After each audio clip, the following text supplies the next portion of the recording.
The 93X Half-Ass Morning Show podcast is sponsored by Standard Heating and Air Conditioning. Take advantage of Standard Heating and Air Conditioning's HVAC Black Friday specials and save up to $1,500 on a furnace and AC combo or $1,000 on a new boiler. Check out the hottest deals in town all through November at standardheating.com. The 93X Half-Ass Morning Show. 93. I had to get a physical. I mean, before 40, you don't even go inside. It's like a drive-in window. You just move your neck, and he's like, come on, dude, you're wasting everybody's time, all right? Then you pass 40, and the doctor's like, you mind shutting that door behind you? It was the first time I've ever been talked to old. It was just me and the doctor, and he looks at me, and he just goes, do you pee a lot at night? And I was like, oh, I'm sorry, did my dad just walk in the room? I had to see a sports medicine doctor, and he gave me muscle relaxers. I was like, can I drink on these? And he was like, absolutely. I was like, you sure it's not going to mess my liver up? He said, it'll mess it up pretty bad. I was like, all right. He's not my doctor anymore, but we do hang out. He's pretty cool. Let's go to work. What's up, Doc? It's showtime.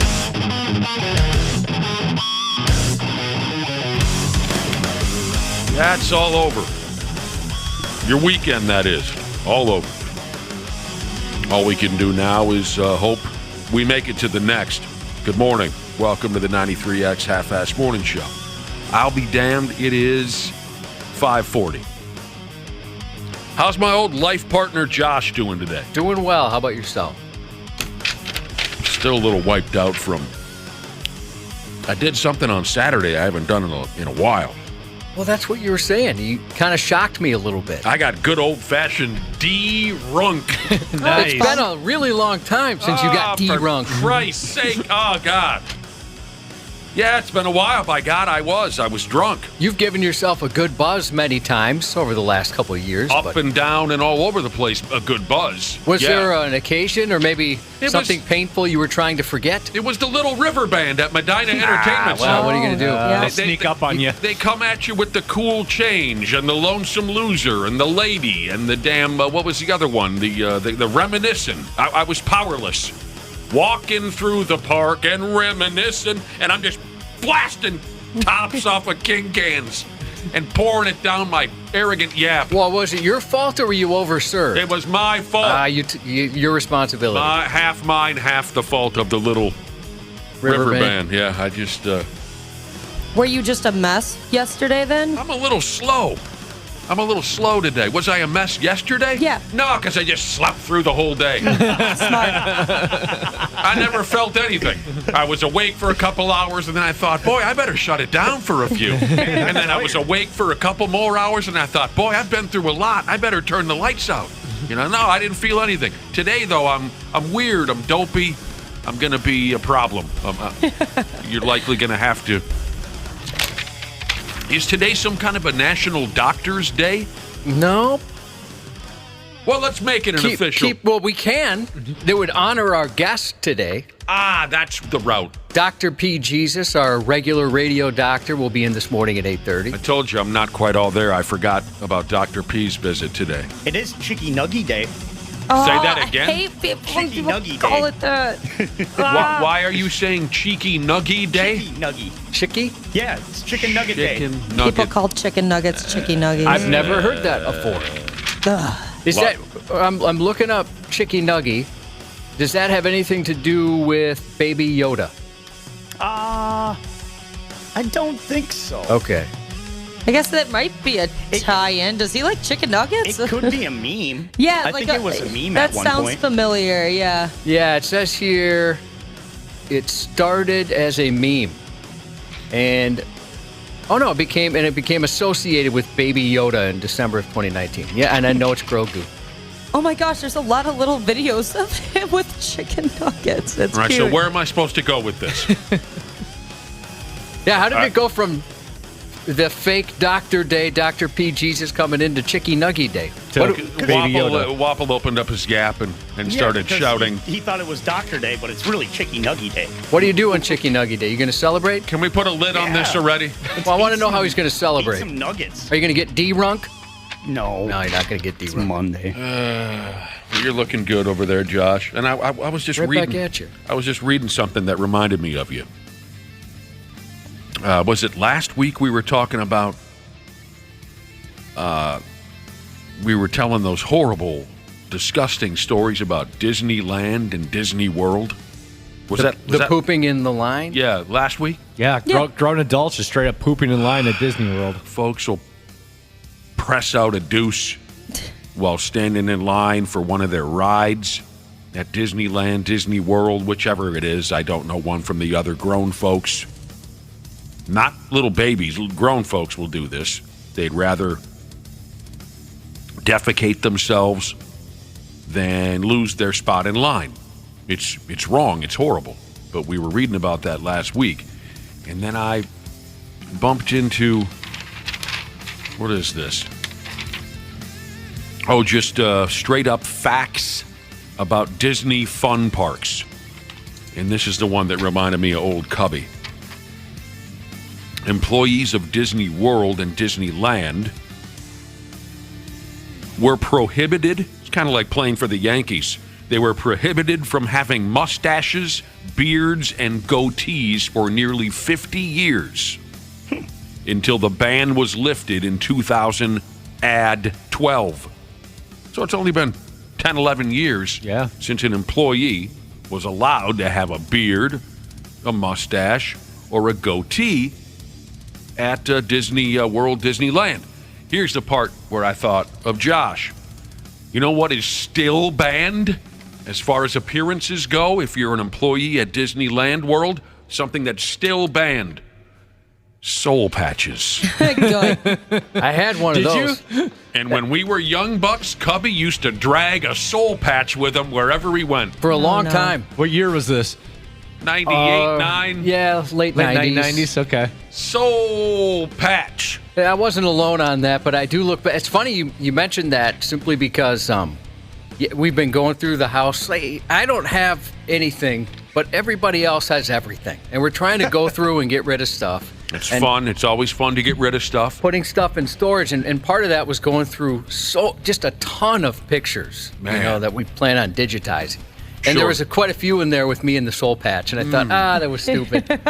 Why did everybody let me have that thing? Were you still rocking hair at that point, or were you bald?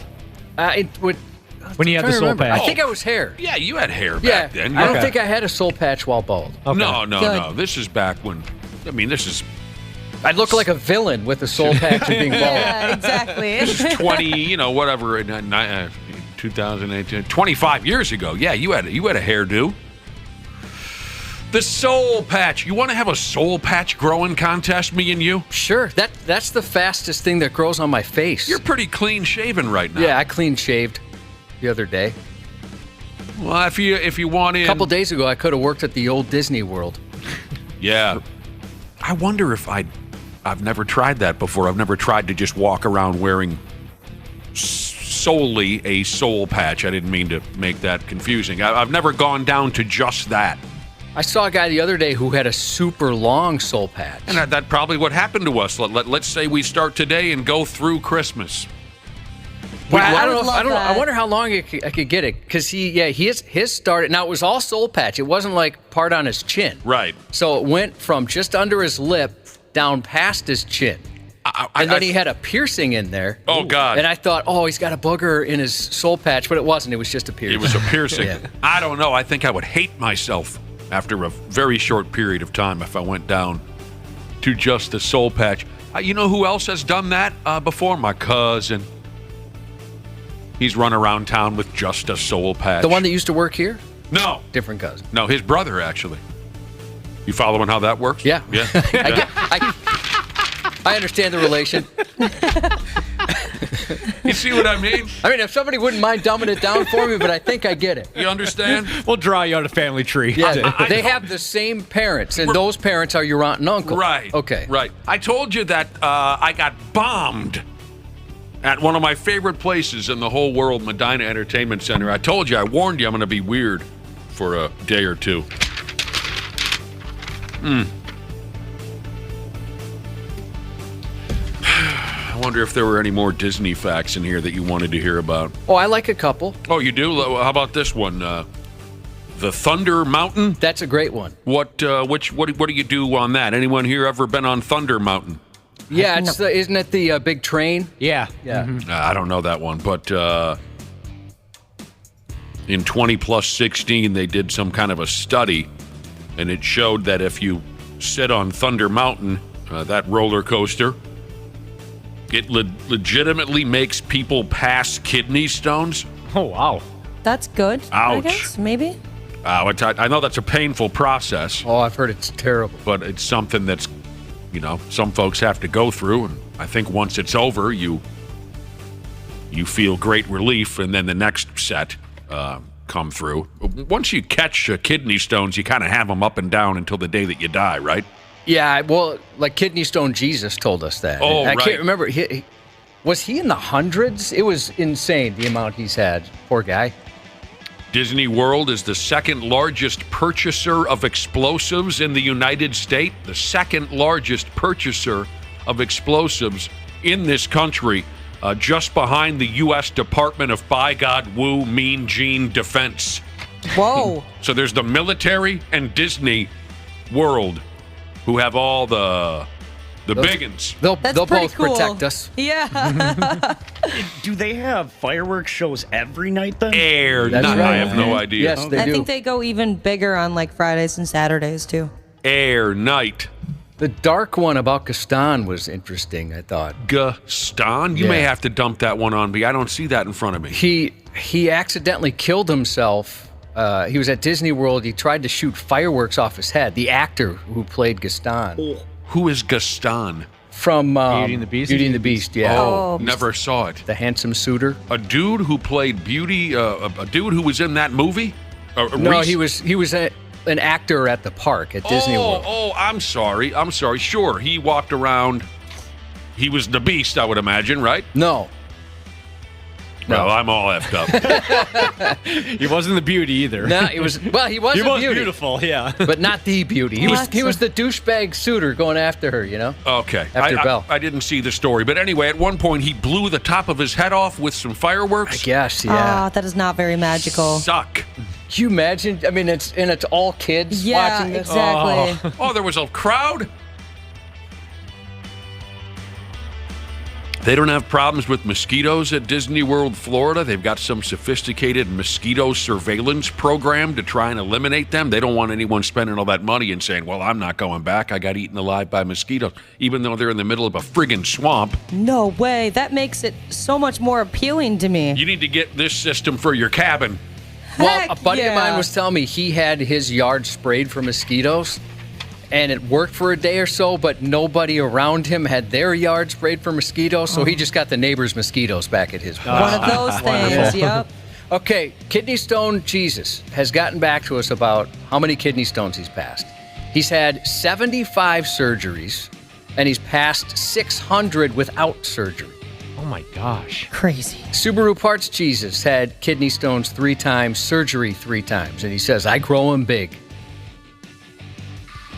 A few people are texting in unsure what a soul patch is.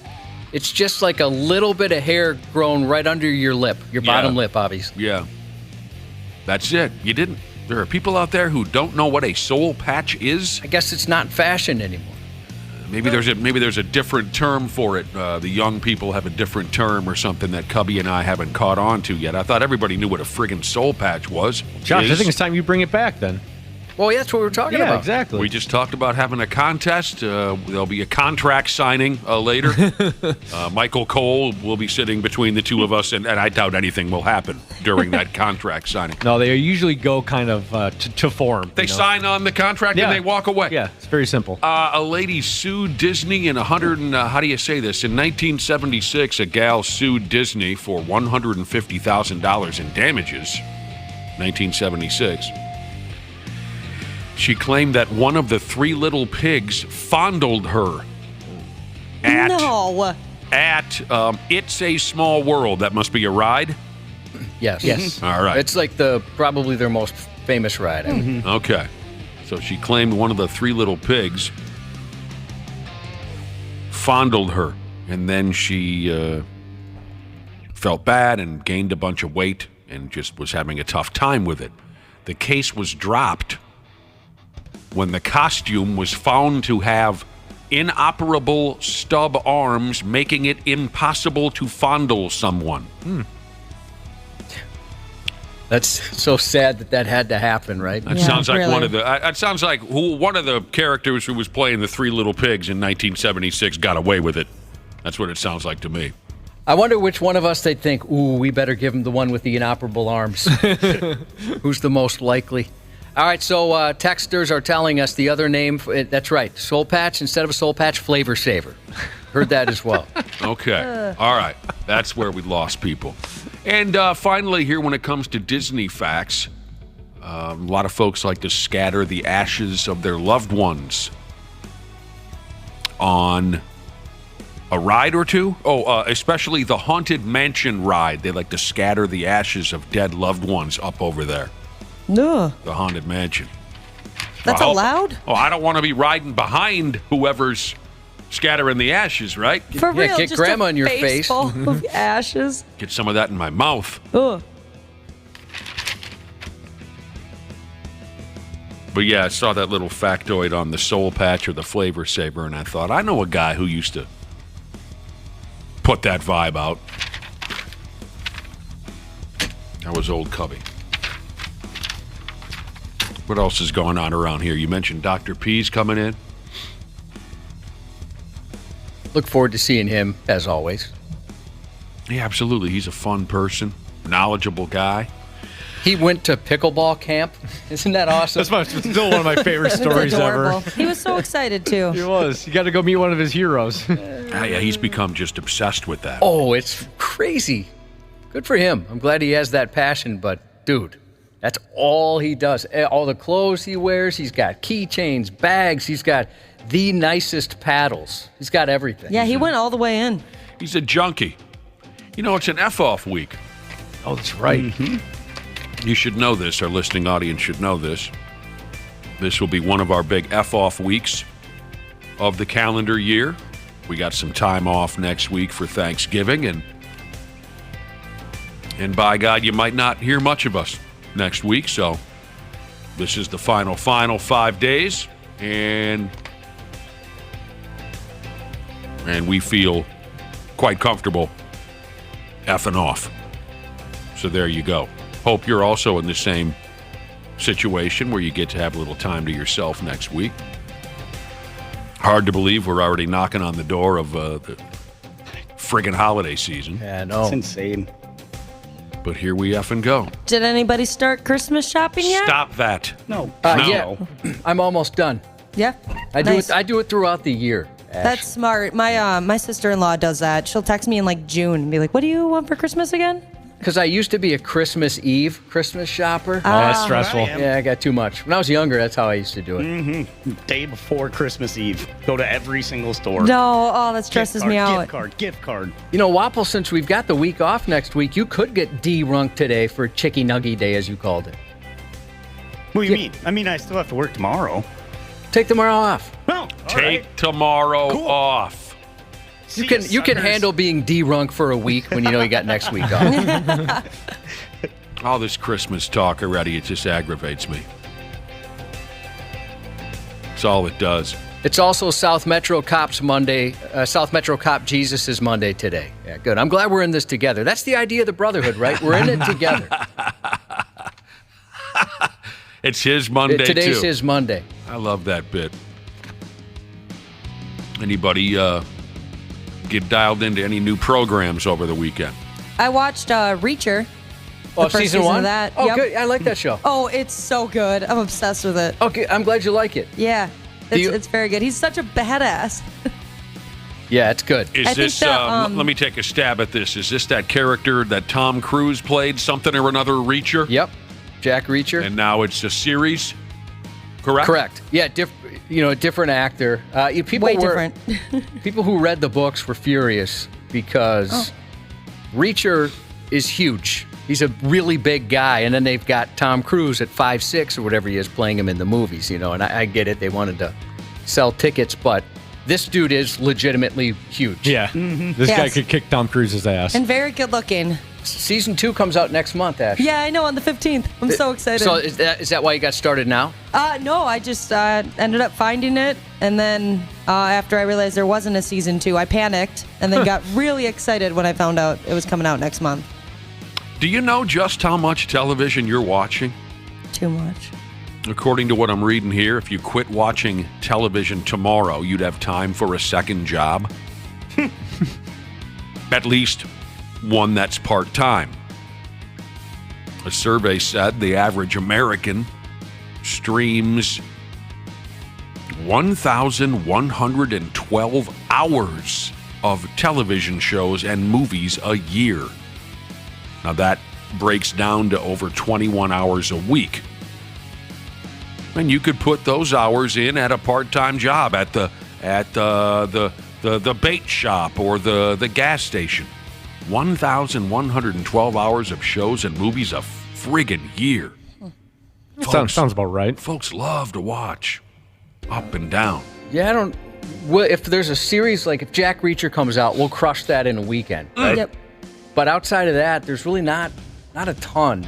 Yeah, that'd be 3 hours a day, right? Like a little around 3 hours a day of TV watching. It's kind of a lot. Is that what that? Okay. Oh, you're breaking it down even further than by week. You're going by day. Mm-hmm. But that would be about the same. I mean, that's 1 extra hour than 20. 3 times 7. See, now you lost me. You lost me. I don't know. 21 hours. I don't know what any of that And I'm means. sure they're throwing in, your favorite games. team, right? You're watching games and Oh. stuff, so that'll kill some time right there. Yep. We are the top state for true crime programs. Minnesota, top state for true crime shows. Love them.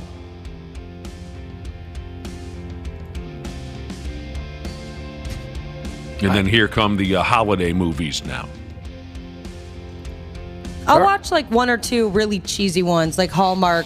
Oh, I love those. At least a couple just to kind of get me in the mood for Christmas, but some of them are just so cringy. That's why I love them, though. I know, but I some can't of them do it. I can't even do it. I don't know how you do it. Yeah, I can't.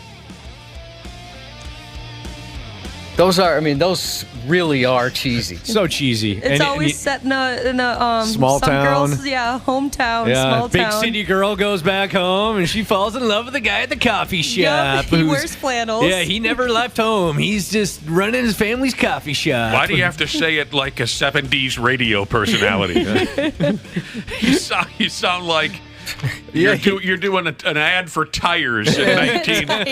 Come on down to Donnie's Tire Shop and make it happen with brand new Bridgestone. Is that how they sound in the promos or something? Nah, just doing a voice. I don't know. Yeah. I thought He didn't think that far ahead. I thought I was missing something there.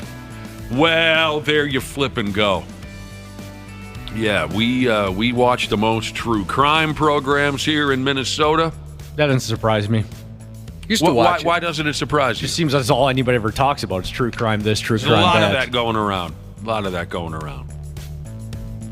I even have one that I watch just because it's very easy to fall asleep to.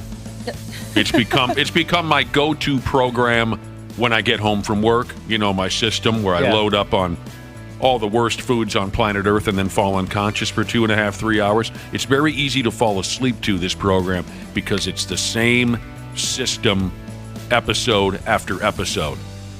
First, they show some dark highlights of what's to come in the story, and then they interview the victim, and then they cut to old footage. It just hard to explain, I guess. Maybe not so hard, but that's pretty much how they all are. Is that how they all? Yeah. And I just find it very easy. I go out for a little while. You don't know what it's called? Or do you know what it's called? No. Do you know where you watch it? No. Is it called Dateline? No. You give me enough time, I bet I can come up with it. But it's just real easy to find. 48 hours. No. See, all my movie channels are gone. At one point or another, I looked at my cable bill and I said, well, what the hell is this? I barely watch any. So I wiped out all the movie channels. So this is just a regular, I don't know what it's on. Channel 38 or something. Does anyone know what that means if I said Channel 38? No. Well, it's different where you live, too. What? So I just flip it over there and the lights go out. So I get a little dose of, maybe that's why I'm having so many horrible nightmares lately. You been? I fall asleep to these stories, and how it plays into your brain a little bit. Absolutely. Uh-huh. Yeah, I keep having stories, having nightmares of knife wars and chainsaw attacks and being locked in basements and things like. Because as I'm sleeping, these stories are being told, and I go crazy. That's why I'm losing my mind. I had to stop because I realized I'm incredibly depressed. I can't watch this stuff anymore. Yeah, it's too dark. Yeah. It'll mess and then you I'm up. looking at my wife, like, are you going to kill me? Are you going to have me killed? Something like that. We made a pact that let's just get divorced instead of kill each other. Right. If the relationship's over. Just go ahead and leave. You don't need to kill me. Evil in the house. Maybe that's what it's called. Here comes the evil. Oh, I haven't heard of that one. Evil time. The word evil is in there somewhere. Take a big bite out of evil. Evil all over your face. Something along those lines. I bet you a listener can tell me. So there you go. Well, it's F-Off week, day one. We're expecting a visit from, like Josh was explaining, we're expecting a visit from Dr. P. Jesus a little bit later on this morning. Our regular Monday guests at 7:30, Brad Ryder and Randy Shaver. We'll talk about, so the Vikings went out and won another ball game, and my Timberwolves are playing well, and the Pigs look terrible. And the Golden Gopher football team is getting their nuts kicked in. But so we got all kinds of. There it is. Evil lives here. Crazy fish guy Jesus was able to come up with the show that I fall asleep to every weekday. Evil. Not familiar with that one. It ups and it lives here. Yeah, absolutely. We'll be right back on the Half-Assed Morning Show. I'd move. Half-Assed Morning Show. They're loud, they lose control, they do their little circus act, they're a nuisance. 93X. Did you know that Standard Heating has over 700 years of combined experience in the heating business? Now that's a lot of brain power. Hi, Corey here. As the call center manager at Standard, I'm proud to be able to work for a company that provides top solutions and experiences for our customers. Ashley, tell us more. Take advantage of Standard Heating and Air Conditioning's HVAC Black Friday specials and save up to $1,500 on a furnace and AC combo or $1,000 on a new boiler. Check out the hottest deals in town all through November at standardheating.com. It could be information to change your life forever. Or the Something You Should Know podcast could just be something interesting. Herb Cohen is one of the all-time legendary great sales trainers and negotiators. And he has some advice that will help you negotiate better. Make the other person feel superior and smarter than you. Care, but don't care too much. If you don't like the deal, walk away and see if the deal doesn't get better instantly. Something You Should Know, wherever you listen. Stupid news on the Half-Assed Morning Show. Fair enough. A few minutes ago we were talking about television. We just watch piles and piles of it. We're always downloading series and movies and up and down and thousands of hours of programming, every damn one of us, all year long. We found out that, according to some arithmetic, Minnesotans watch more true crime programs than anybody else on planet Earth. A listener has a theory as to why we watch so much true crime. This listener says Minnesotans have to be involved in watching true crime programs. We must learn how to profile the weirdos since we live next door to the serial killer manufacturing plant known as Wisconsin. It does seem that way, doesn't it? There is some times when I'm listening to my murder podcast, and it's about a place, a small town in Wisconsin that a killer's from. Again? Yeah. You're like, no surprise there. 5th one this week. What was the one everyone was talking about years ago? Never saw it personally, but something about some kid who got in trouble and allegedly murdered some people, and he was worried that he was going to miss out on WrestleMania. What was that you one? saw that? I did? Yeah, Tiger King. That was Tiger King? Yeah. What? That wasn't that the... Oh, no, I'm sorry. Yeah, that was Making a Murderer. My fault. Ah! That's what I meant. I swear you watched that one. No, but I saw... Manitowoc, right? Mm-hmm. Wisconsin? I saw Exotic Joe do his tiger gimmick for a while. I gave up on the last couple episodes. I just couldn't stand that peckerhead anymore. Hey, all you cool cats and kittens. I remember that line getting thrown out once in a while. Wapple, sure. All right, stupid news. Making the Murderer. Yeah, I got sucked into that one. And that was one of those where I thought, oh, he is so guilty. Oh, my, he's so innocent. He's so good. Do you guys go back and forth on that one, too? Yeah, still. I've got the clip of that kid talking about WrestleMania. I mean, don't get me wrong. I've stressed out before in my lifetime over whether or not I was going to catch WrestleMania. We all have. That was a long time ago. Hey, Mom. What? When do I get another attorney? You'll get a different one for Friday. April 10th is WrestleMania. Your dad's taping it. Yeah, but I don't get to see it. When you come home, you can. Yeah, when's that going to be? Next year? Oh, we're going to get you out before that. Because you're not guilty, hon. Yeah, I know that. I wish I was that calm, where the only thing I was worried about is I'm in prison for alleged murder is whether or not I could watch my favorite television program. Yeah. That's eerie. If you can't get WrestleMania in prison, that kind of makes me think twice about committing crimes in my life. Absolutely. It's a prime motivator. Here we go. We're going to go this way now. Don't we all just love those folks who claim to be experts on everything? By God, it doesn't matter what the subject is. Kind of shocking, isn't it, at times? Yes. Because there's some people that they're experts on the one thing, and they like to point out if anybody says the most minor detail incorrect. They like to be, well, actually, that person. If all you have to do is say one word related to that subject, and maybe you misspeak or you understand, but you just used a wrong word, right? And there's that person. But then there's also the person who knows everything about everything. Everything about everything. Yeah. I'm related to one of those. You know, yes, I was I'm related to two of those, now that I think about it. I was just going to turn the conversation your way because you're related to a couple people who have something to say about everything. Have you learned anything new from these experts? I've learned a lot about delusion. And one of my favorite things is one of these so-called experts talks to a real expert and explains how it goes. Okay. There's a couple I wish I could share with you, but where, I mean, it is shocking.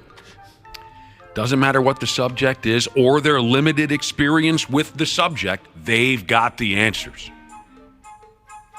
The type of folks that just cannot stand the idea of ever simply saying, I don't know. They can't stand the thought of saying, I don't know. And it seems like those type of folks are multiplying like effing gremlins. A hilarious example of this behavior would be a criminal who thinks they know more about the law than the cops do. Check out this prick bag right here. This grabbed me earlier on when I was reading about it. A 34-year-old guy robbed a jeweler's store near Indianapolis on Saturday and got into a high-speed chase with police. So obviously, this is a citizen with superior intelligence. Well, duh. Yeah. Mm-hmm. During the pursuit, picturing this it got me. During the pursuit, the cops could see this clown waving his hand out the window and trying to signal them. But they couldn't tell. They couldn't tell as they're chasing this idiot. They couldn't tell what he was trying to tell them. He's waving his arm out the window up and down, and the cops are radioing back and forth. What's this jackass trying to... I don't know. Along the way, he crashed into a police car, but kept going. Again, proving his superior intelligence. The cops eventually boxed him in and arrested him. So what was with all the effing hand signals out the window? Did he want the cops to steal third base or what? What was he doing? Once he was in custody, he said he was trying to explain something to the cops. He was trying to explain to the cops that they weren't supposed to keep chasing him. He's an expert on law enforcement, apparently, and police departments have policies now, you see. Oh. where cops are supposed to call off a high-speed chase if it gets too dangerous. So he was trying to signal them, no, boys, this is not how you do it. He was banking on that as his getaway plan. And the cops effed it all up. Oh, no. I love that story. Is that embarrassing or what? You really nailed that one, you dumb bastard. Or the ones that think if you cross city lines, the city cop that was chasing you just has to slam on the brakes right at the border. Yeah, well, once you see that like Woodbury population sign, then they're like, all right, we've gone too far. Pull a U, head back 94 the other way. Effing ridiculous. Well, John Law here, who knew more than the police did, apparently, and they did it all wrong. He's facing a long list of charges. Theft, resisting arrest, reckless driving, possession of marijuana drugs, driving without a license. He didn't even have a license. But he knows the law, though. There he goes. There he goes. There goes a guy who knows something or another right there. God, I wish I would have been there to see this dildo waving his hand out the window at the cops. I hope they release some body cam video of him smugly telling them that they did it wrong. Oh, actually, you guys. HVAC Delivery Jesus said, the know-it-all, that's in my family. When she's wrong and you prove her wrong, she'll get pissed at you for making her wrong. What a world, eh? Oh, yeah. Yep. I know exactly what you're talking about, HVAC Delivery Jesus. Another text, my favorite people who are experts only in hindsight. Oh, you did it this way? Yeah, I would have done it this way. Yep. Just make me want to puke my guts out. Yeah, I've got another person in my life who's does this. How much you pay for that? I could have got you a deal on it. Oh, my gosh. Like, okay, great. Yeah, I could have got you. You should have came to me. I don't think my heart can take it this morning, Josh. You got one of those too? Well, just because I get so pissed off. I get so friggin' pissed off when we talk about stuff like this. Don't get me wrong. I love talking about this kind of stuff, but it gets me mad. Well, yeah, because you paid what? Oh, man. You could have went here on this day. You could have brought a coupon. You could have done this. And it's just the little things. What you might have paid for a case of beer or something. Exactly. Stuff that really does not effing matter if I could have saved 65 cents on this case of beer. I don't need to hear about it, you cheap prick. I mean, I'm a frugal person, and I try and make smart decisions in that regard. But, yeah, that kind of just minutia is so annoying. You know, it wasn't that long ago I went to a friggin' funeral. Or a wedding. Wait a minute, what's the difference? Well, there is quite a difference. I forgot if it was a funeral. It was a funeral. Were there two people? Oh, it was a funeral. So was there a coffin? There was one person that looked... Were they very still? Yes. Okay, yeah, that's a funeral. There was one person that looked really bad as opposed to two. Yes. That's what tells me it was a funeral. Yeah. You know, we're all sad, upset, whatever. I walk into the church, and it took 45 seconds for some know-it-all dickhead to tell me that I took the wrong route to the funeral. Jeez. First thing out of his mouth, how'd you get here? What a weird question. That is so weird. Not really sad that someone passed away. It's just, that's how this guy is wired. He has to be telling everyone what they're doing wrong. I am an expert on everything. That's his thing. So the first thing, how'd you get here? I went this way and that way. You went the wrong way. I went this way or that way. I just want to cut the wind off of people like that by wrapping my hands around their neck. Just cut their wind off for a little while. I'm not going to kill them. I'm just going to scare them a little bit. I assume I'm usually wrong. That saves me from being an a-hole. Yeah. Mm-hmm. Swamp Stomping Jesus said, we refer to our mother as a hindsight psychic. Oh. That's good. I didn't want to make a scene, but I wanted to holler at this guy and say, you know what? I'm here to honor the fact that somebody's died. You are not MapQuest, okay? I don't need you to be MapQuest right now. But I didn't. MapQuest. Isn't that the term? I think so. Did I get the wrong term? No, that's still a thing. Maybe. Oh, okay.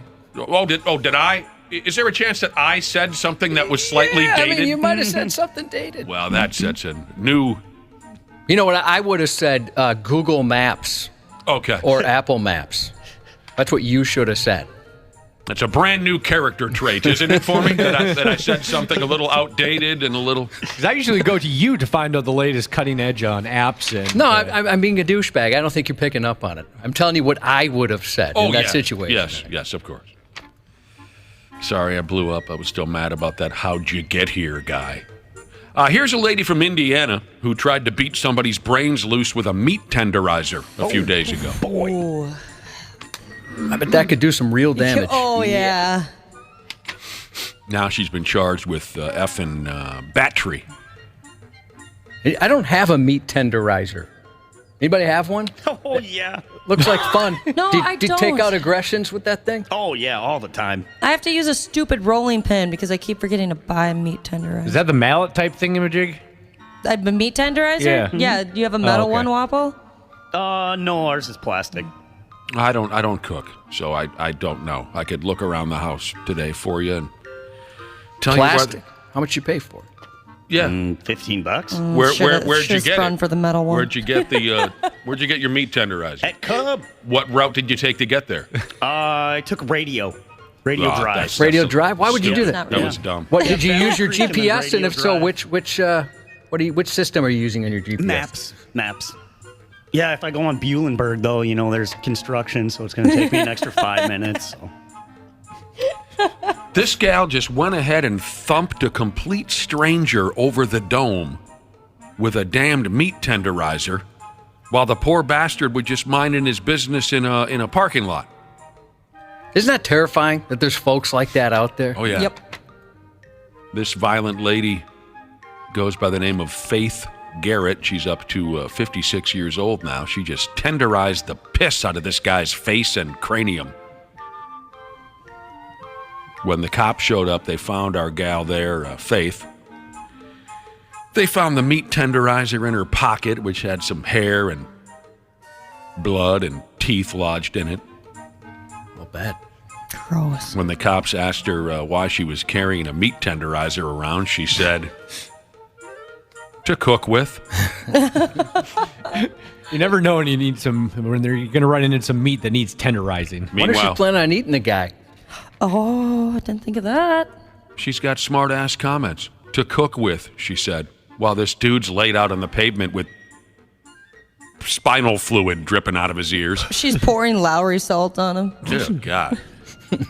Well, that makes everything taste just a little bit better, doesn't it? Yeah, it does. Do you mind jumping into this hot tub with some bouillon cubes? Meanwhile, this dude's laid out. The poor guy told the cops he was just chilling. Illin, minding his business. He looked around and he couldn't believe this.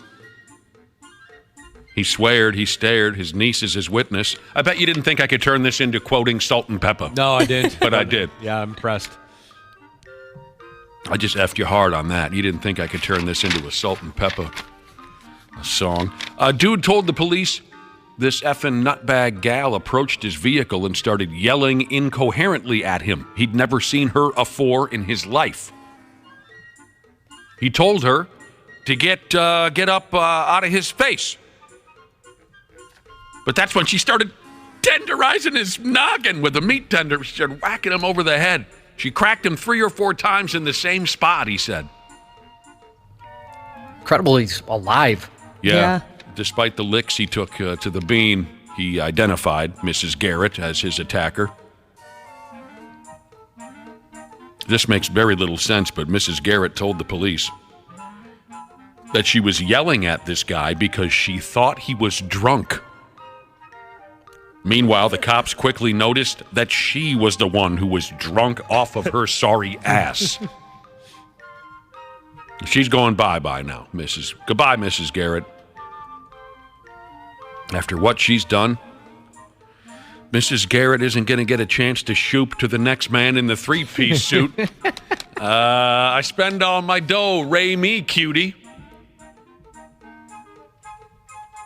I love you in your big jeans. You give me nice dreams. Come on, no one else knows the shoop? Of course. Shoop. Yeah, we know the song. Bug-Eye Wagon Jesus said, Wapple, You have a meat tenderizer and it's your hand. I don't even know what that means. Gosh. Gross. It's had a lot of work. Yeah, it has. Well, you've told us stories, that's for sure. That poor hand. That poor meat. Yeah. Yeah, that's Raw. This is a damn shame. A CVS store in Washington, D.C. isn't making toilet paper or paper towels available on shelves anymore. If customers want a roll or two of wipey wipes, they have to ask an employee to get it out the store's back room, and that's because folks keep stealing it. Isn't that crazy? I mean, they have to lock up more and more stuff. It's sad. You can't just walk up and grab a package of A-wipe. You got to ask them to get it out the back. Oh, man, what if it's a code brown? Oh. That's why I always carry an extra pair of socks under my hat. If you stroll down the TP aisle at this joint, this is kind of cute, they have framed pictures of paper towels and toilet paper products in picture frames to let you know what they have in the back ski. There's a framed picture at Cottonelle wipes, Scott paper towel, whatever. 1-ply, 2-ply. Mm-hmm. And then you have to go ahead and press a customer service button so an employee can help you out. Robberies are up 68% in the last year in this neighborhood. This must be a great neighborhood. I like how they treat it like video games. Yeah. Right. Oh, here's a listener. The firefighter Shees has texted in and said they lock up baby formulas now, too. Yep. People are stealing baby formulas. Mm-hmm. Yeah, razors. Razors for like sure. The Yeah, razor what else? heads. Is that it? Is that what it's basically, those are the ones that came to mind. Razors and video games. They lock them up. One of the retail stores I worked at, we'd have to lock up fishing lures. People would steal those all the time. Wow. Oh, golf balls are becoming a big thing. They have those circular sensors, and it has the thing that wraps around it, so you can't open up the package. Oh, yeah. Oh, yeah. Gosh, dude, those are so hard to open, too. If you ever catch me buying golf balls, first tell me I took the wrong route to the golf store. We'd have to. You ever catch me buying golf balls? Just take one of the clubs and hit me in the back of the knee with it. I only have this meat tenderizer. Sorry. That'll work. You got a left one and a right one. We just learned that that works just fine. They're locking things up, even the B-wipe, because everybody's stealing it. We all know Josh's hilarious and embarrassing story about when he got caught stealing a compact disc when he was a kid, and the CD was from the singer Seal. I don't remember what CD it was. That's unimportant. But yeah, it was a CD, I can tell you that. And funny you bring that up. I remember the track. I remember the track you were looking for. You don't remember? Well, there's a couple on there. Kiss from a Rose. Oh, I thought it was just simply you wanted to buy the compact disc for the song Kiss from a Rose.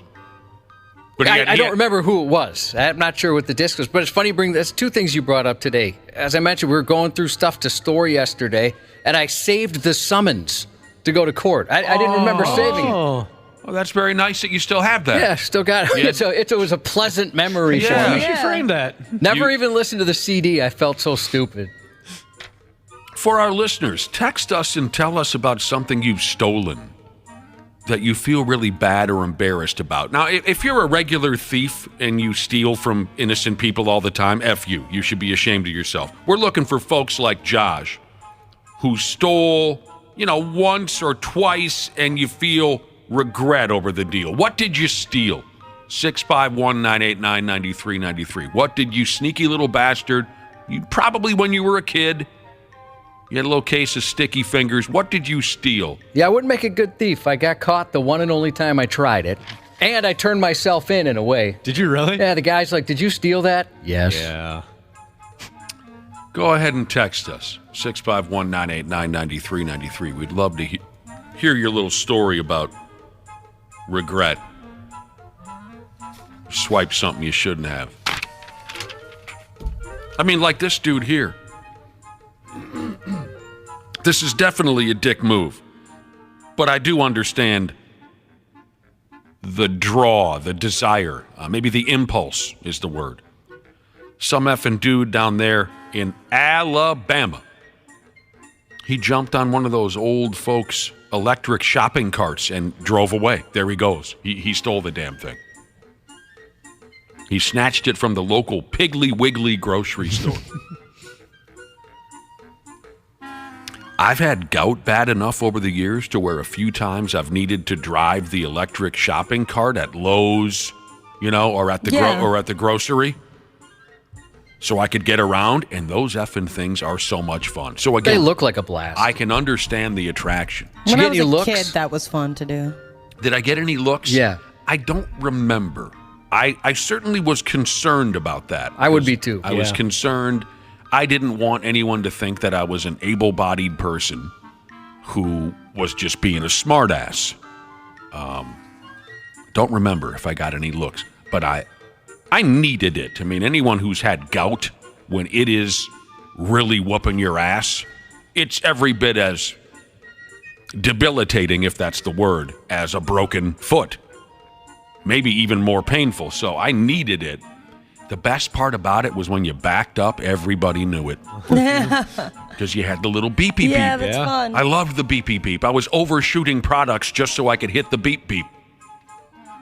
Here's someone who had 2 ribeye steaks at the self-checkout, only scanned one. I felt bad later. I've done that on accident where I got some in the bottom of the cart at Target and I forget to take it out, and all of a sudden I got all the way home. Like, I never paid for that. Mm-hmm. Did you do anything about it? No. You scofflaw. Millennial Steel Cutter Jesus said, first grade, field trip to the zoo, saw a stuffed animal, took it. Mom got billed 2 weeks later. They found out? Yeah. God dang. Well, this guy that swiped the scooter, where he was headed, no one really knows. Word is his home address is just over a mile from the Piggly Wiggly. He ain't no kid. He's 66 years old, by the name of Herman J. McMillan. Sounds like a very important guy. So he's 66. Maybe he was trying to get used to the idea of driving these damn things wherever he goes from here on out, but there's a better way to go about that. He was charged with first-degree theft. Oh, no. He also had an outstanding warrant for possession of a controlled substance, so I suppose he could have been high on crack rocks or something. But there we went. Cops chased him.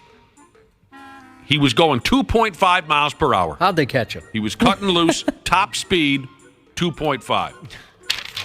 My grandma was in one of those rascal scooter gangs when she used to live in an old folks home in Apple Valley, and they'd cruise around. Target was a big one for them. Oh, I bet. That's where it's at. Yeah, there was like 6, 7 ladies, and they'd just be hauling ass around on those things. That's pretty cool. I hope I live long enough to be involved in something like that. Yeah, you don't want to run into them at the Apple Valley Target. That gang went hard. They'll mess with you. Teacher Shiza said she stole a little koala furry clip-on. Her dad made her go to the cathedral to beg for her soul. And she said, "We're not Catholic." He must have been really mad. Damn. He feigned religion for that. All right, here we go. We're still going. I see the text coming in. What did you steal? Something silly, something you're embarrassed about, shame. You feel great shame. We'd love to hear your story. We're going back to Halloween with this here next stupid news story. And this one cracked me up just as much as the dude waving out the car with the police chase I was telling you about earlier. We're going over to a little town called Barrington, Rhode Island. This sounds like so much fun.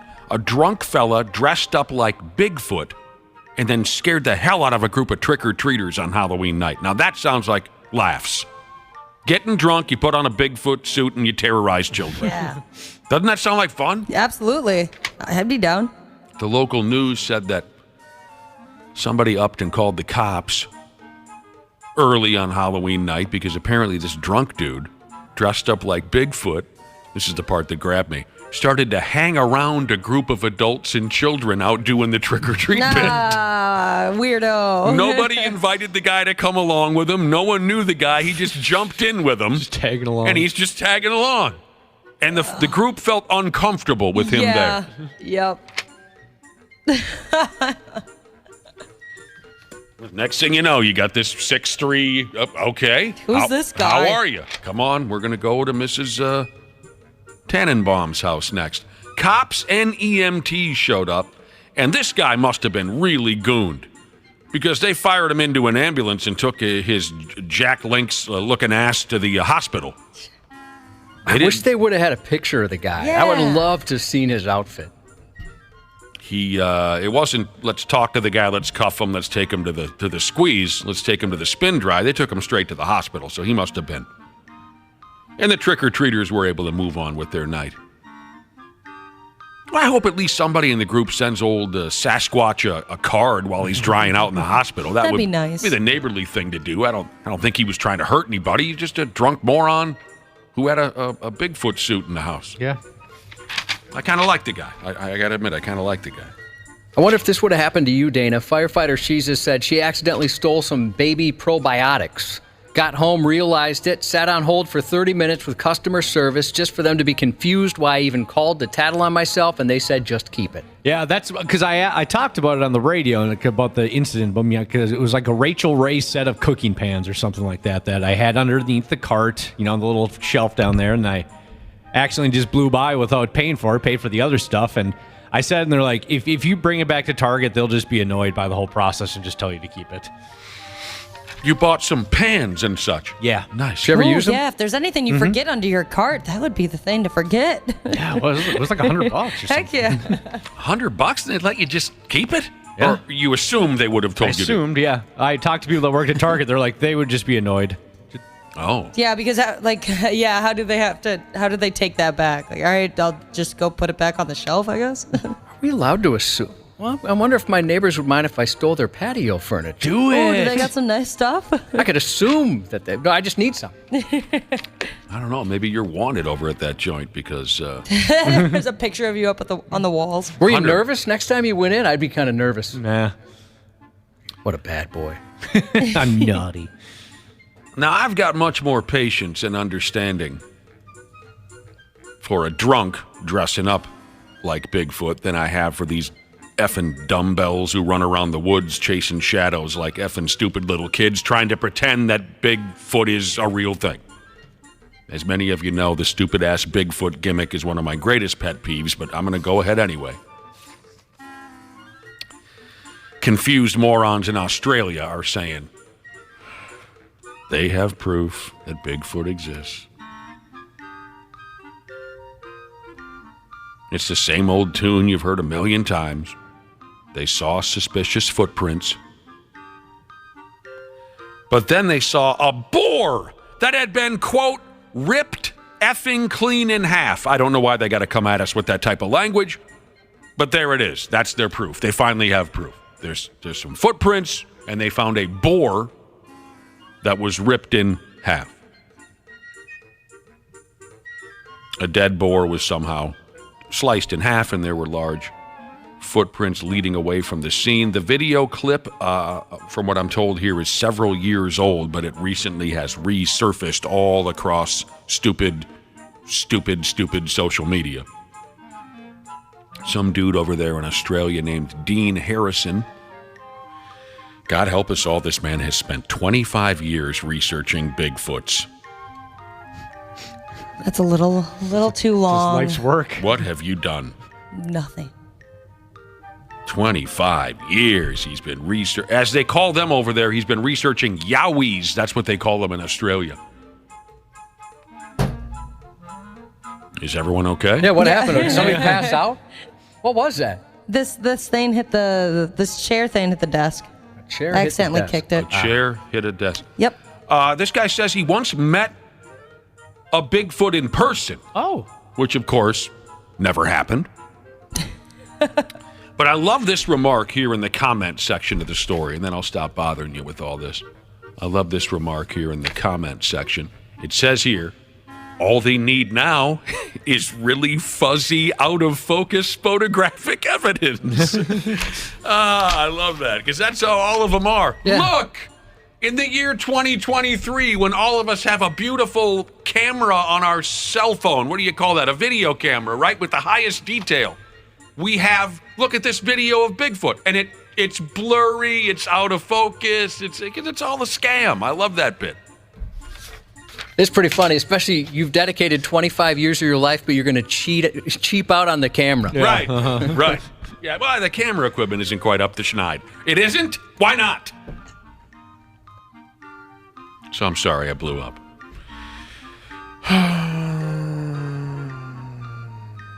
Because it's all nonsense. Right, Cubby? I think so. Yeah. But maybe they'll have the last laugh and we'll look like fools. No, they won't. I'm a damn fool. They will not. I guarantee they will.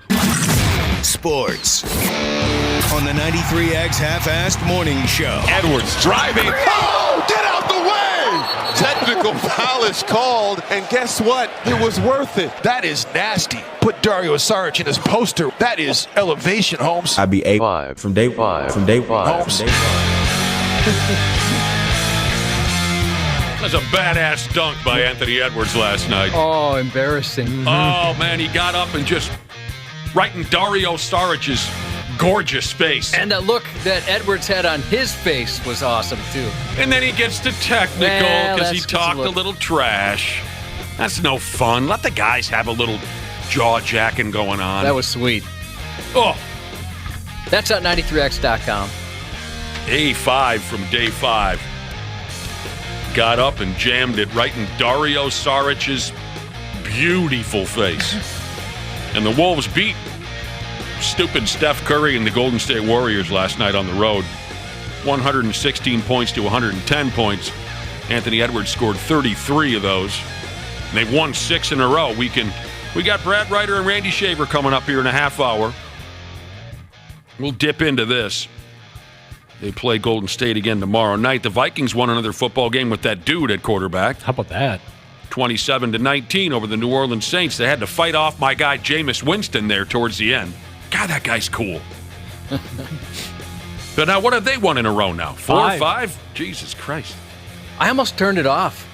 I thought, Really? They got such a lead. But then I forgot I'm a Vikings fan, and I knew I shouldn't do that. You know it's always going to come down to a final play. Yeah. Especially when Jameis Winston is out there. I was sitting there watching it, and I was like, oh, no, I'm not nervous. I'm not okay, now I'm a little nervous now. They do that to you, don't they? Yep. No matter who's at quarterback. Man, oh man, did the Bear Pigs get pumped last night or What's what? going on? Boy. Jesus Christ. The Dallas Stars scored 5 F-me running power play goals. Did Suter have all of them? They won 8-3. Ryan Suter scored all 8 of Dallas's goals. God, he's so good. That's a record.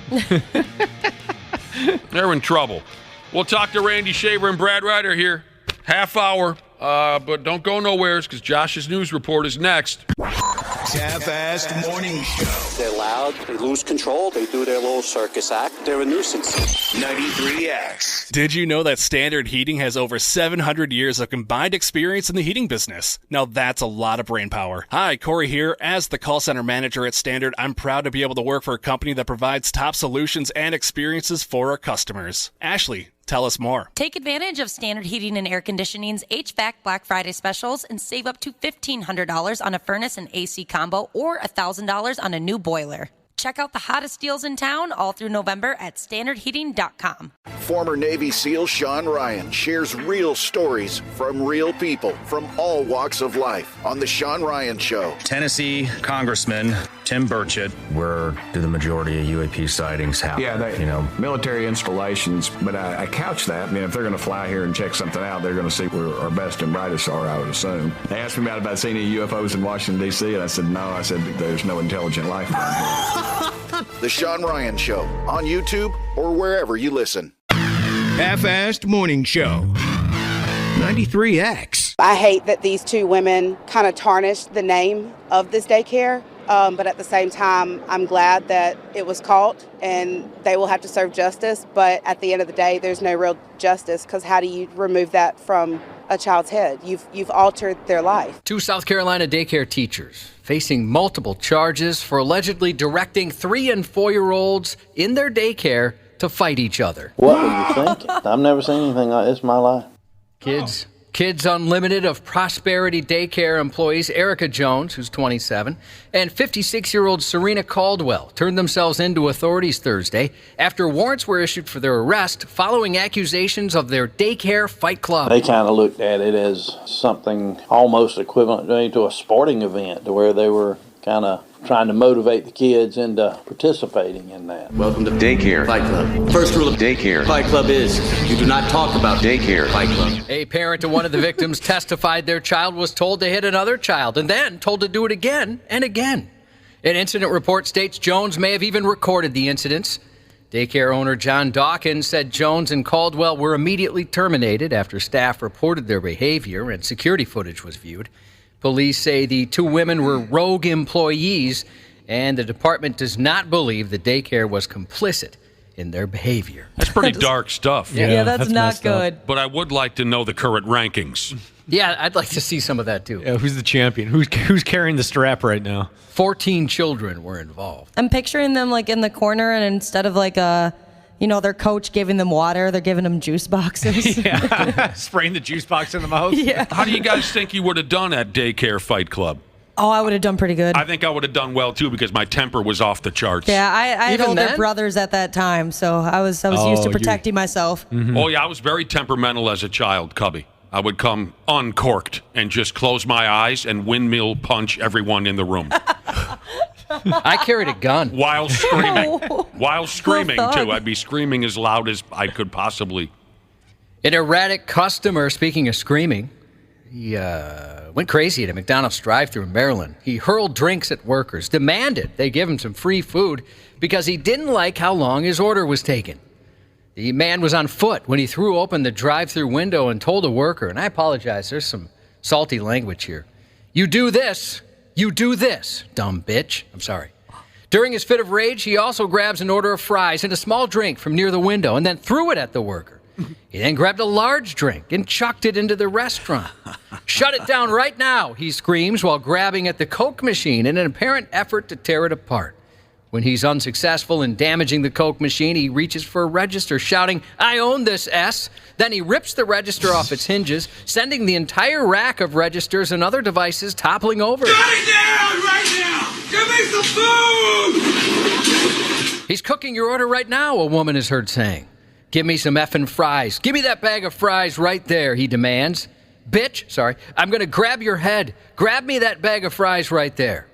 The man said this while pointing through the drive-thru window, but one bag wasn't enough for the furious customer who demanded the worker hand him, quote, both bags, you stupid bitch. Jeez. The staffer obliges, handing him what seemed to be the order of a bag of fries that he was demanding. The man snatches the bags, but it doesn't quell his violent outburst. He calls the woman a stupid effing whore and then screams other insults before ending his rant with F you all. He slammed the drive-thru window closed at that point. Transaction concluded. It wasn't clear if he was intoxicated during the incident, though much of his tirade was hard to make out because of how much he was slurring his words. It was also unclear if he was arrested. That's fast food in 2023, right? You're right. Mm-hmm. Maybe even start in 2020. A man was cited after deputies found cocaine hidden behind the glove compartment of a car and in a cheeseburger during a traffic stop in Illinois. Deputies saw a man standing near the rear quarter panel of a vehicle parked at some fuel pumps. When he noticed them, deputies said he tried to hide by ducking. Didn't work. After a canine alerted to the smell of narcotics, deputies found an object behind the glove compartment containing a white powder substance that tested positive for cocaine. They also found a Wendy's bag with a cheeseburger. The cheeseburger contained another object, which also field tested positive for cocaine. The man told investigators the coke was his and that he distributes cocaine. That's what I do. I distribute cocaine. I'm a businessman. A little booger sugar in the Baconator there at Wendy's.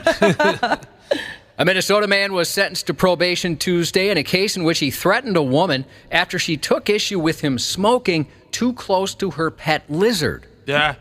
The incident occurred near Mankato, with the woman accusing the 21-year-old of pulling a gun when she told him to stop smoking by the lizard.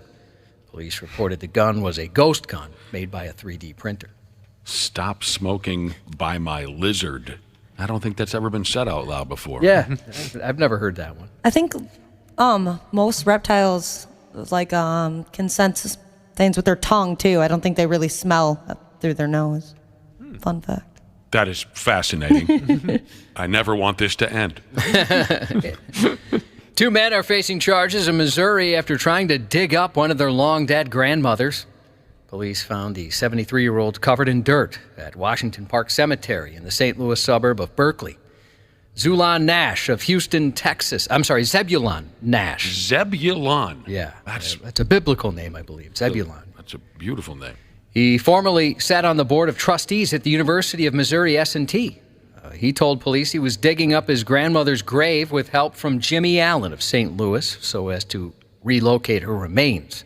Witnesses said the man had been digging for days at the cemetery, which has suffered what local residents described as decades of neglect. The one older man said that they paid somebody to dig up the body, but they got ripped off. So they took it upon themselves to dig up the body. A cemetery official said the man from Texas owned the plot and can do whatever he wants to it. But Berkeley Police Chief Art Jackson, who claimed Nash wanted to move his grandmother's body to a different local cemetery, noted you have to have a state order to exhume a body, and the man did not. Well, I wouldn't say, charge him, but just, maybe get him some help or something. They wanted to take the body to a different cemetery. They were taken into custody, and then we had to release them just because of the age and the fact that they was out there in that heat. I do feel sorry for him. They were each charged Wednesday with attempting to destroy or deface cemetery property, which is a misdemeanor, but Jackson said they could have faced felony charges had they touched any human remains. Mm-hmm.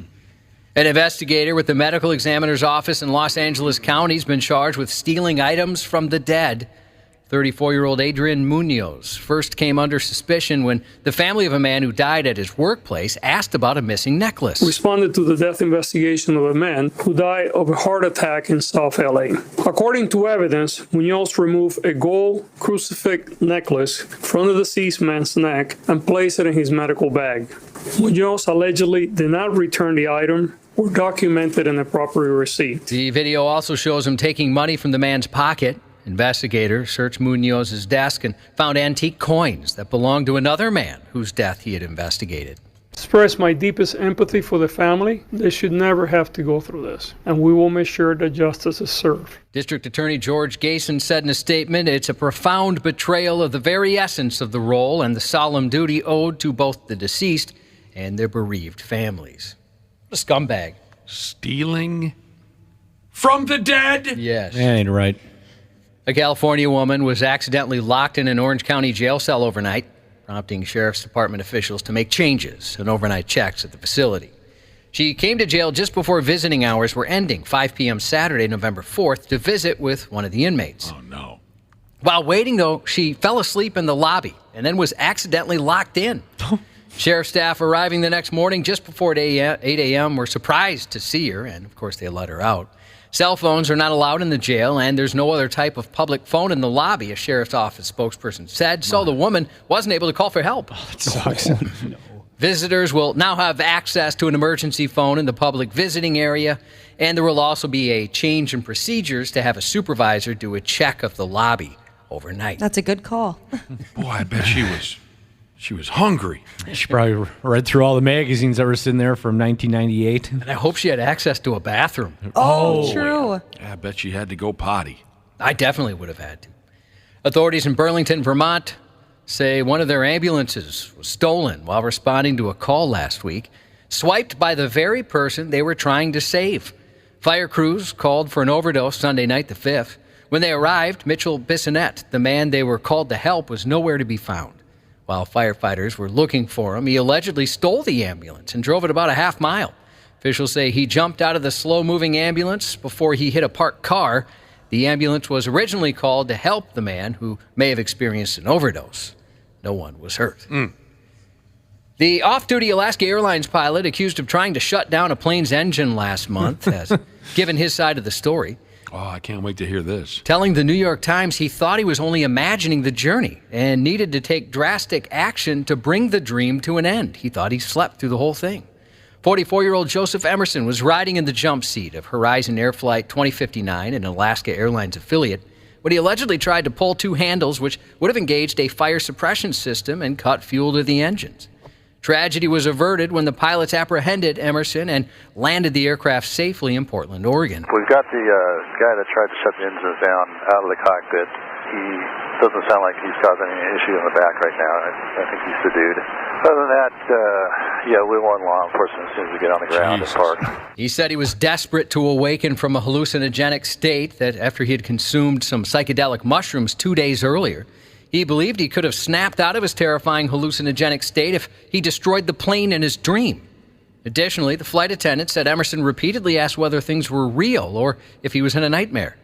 I thought a lot of traumatic things in that time where I was, like, am I dead? Is this hell? He told the Times. At one point, he reached out to open an emergency door, thinking that if he jumped, he would wake up. No.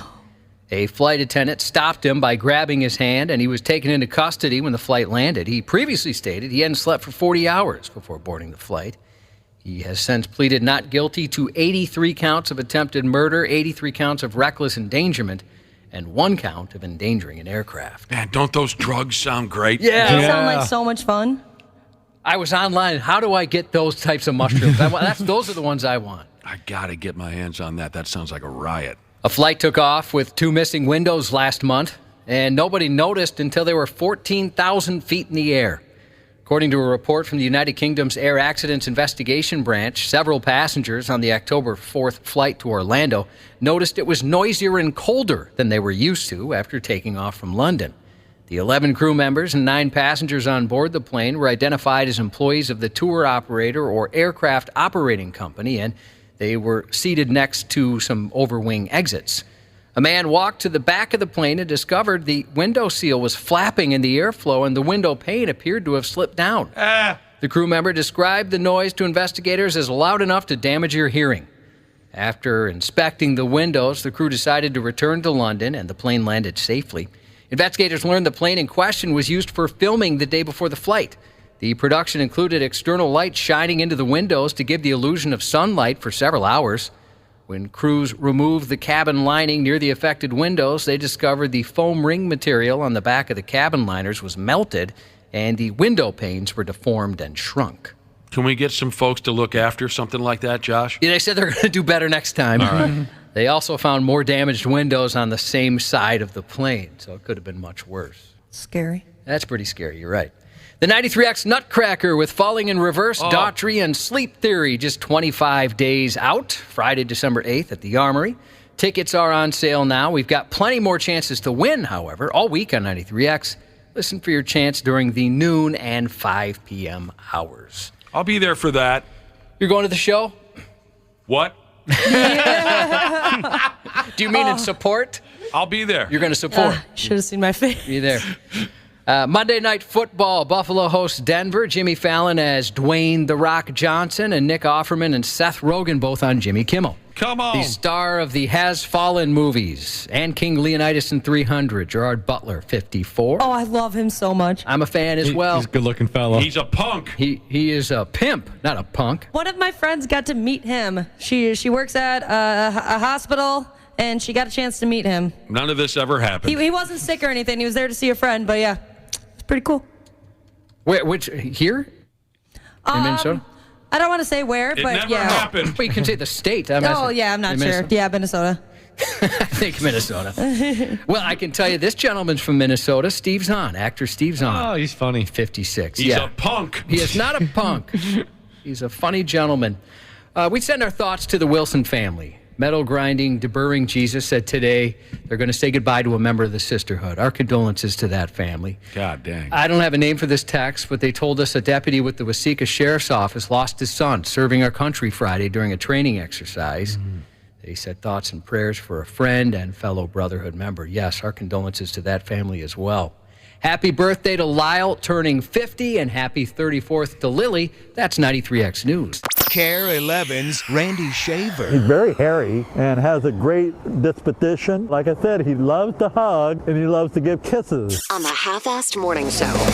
Dobbs is going to motion out. Ty Chandler getting ready for a direct snap to the left with Darisaw opening up the hole and a touchdown.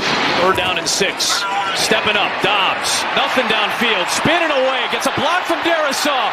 Dobbs trying to shake his way to the end zone. Dobbs down the middle, right on cue. It's Hawkinson for the touchdown. Winston launches it to the end zone. It is deflected. It's ball game, and the Vikings win streak continues to 5 in a row. It's tremendous to be out here from the home side. I've seen this game, from the visiting side, so just to have the crowd behind us out there, it was electric. I had a lot of fun. As we always say, there's always room for improvement, but we'll definitely enjoy this for today and tomorrow and get back to work for next Sunday. I thought the crowd was phenomenal, the juice, the energy, and it really fueled and really got us going, especially in that first half. Feeling very strongly about where we're at as a football team right now, but also total awareness that it's back to work and a continued emphasis on improving.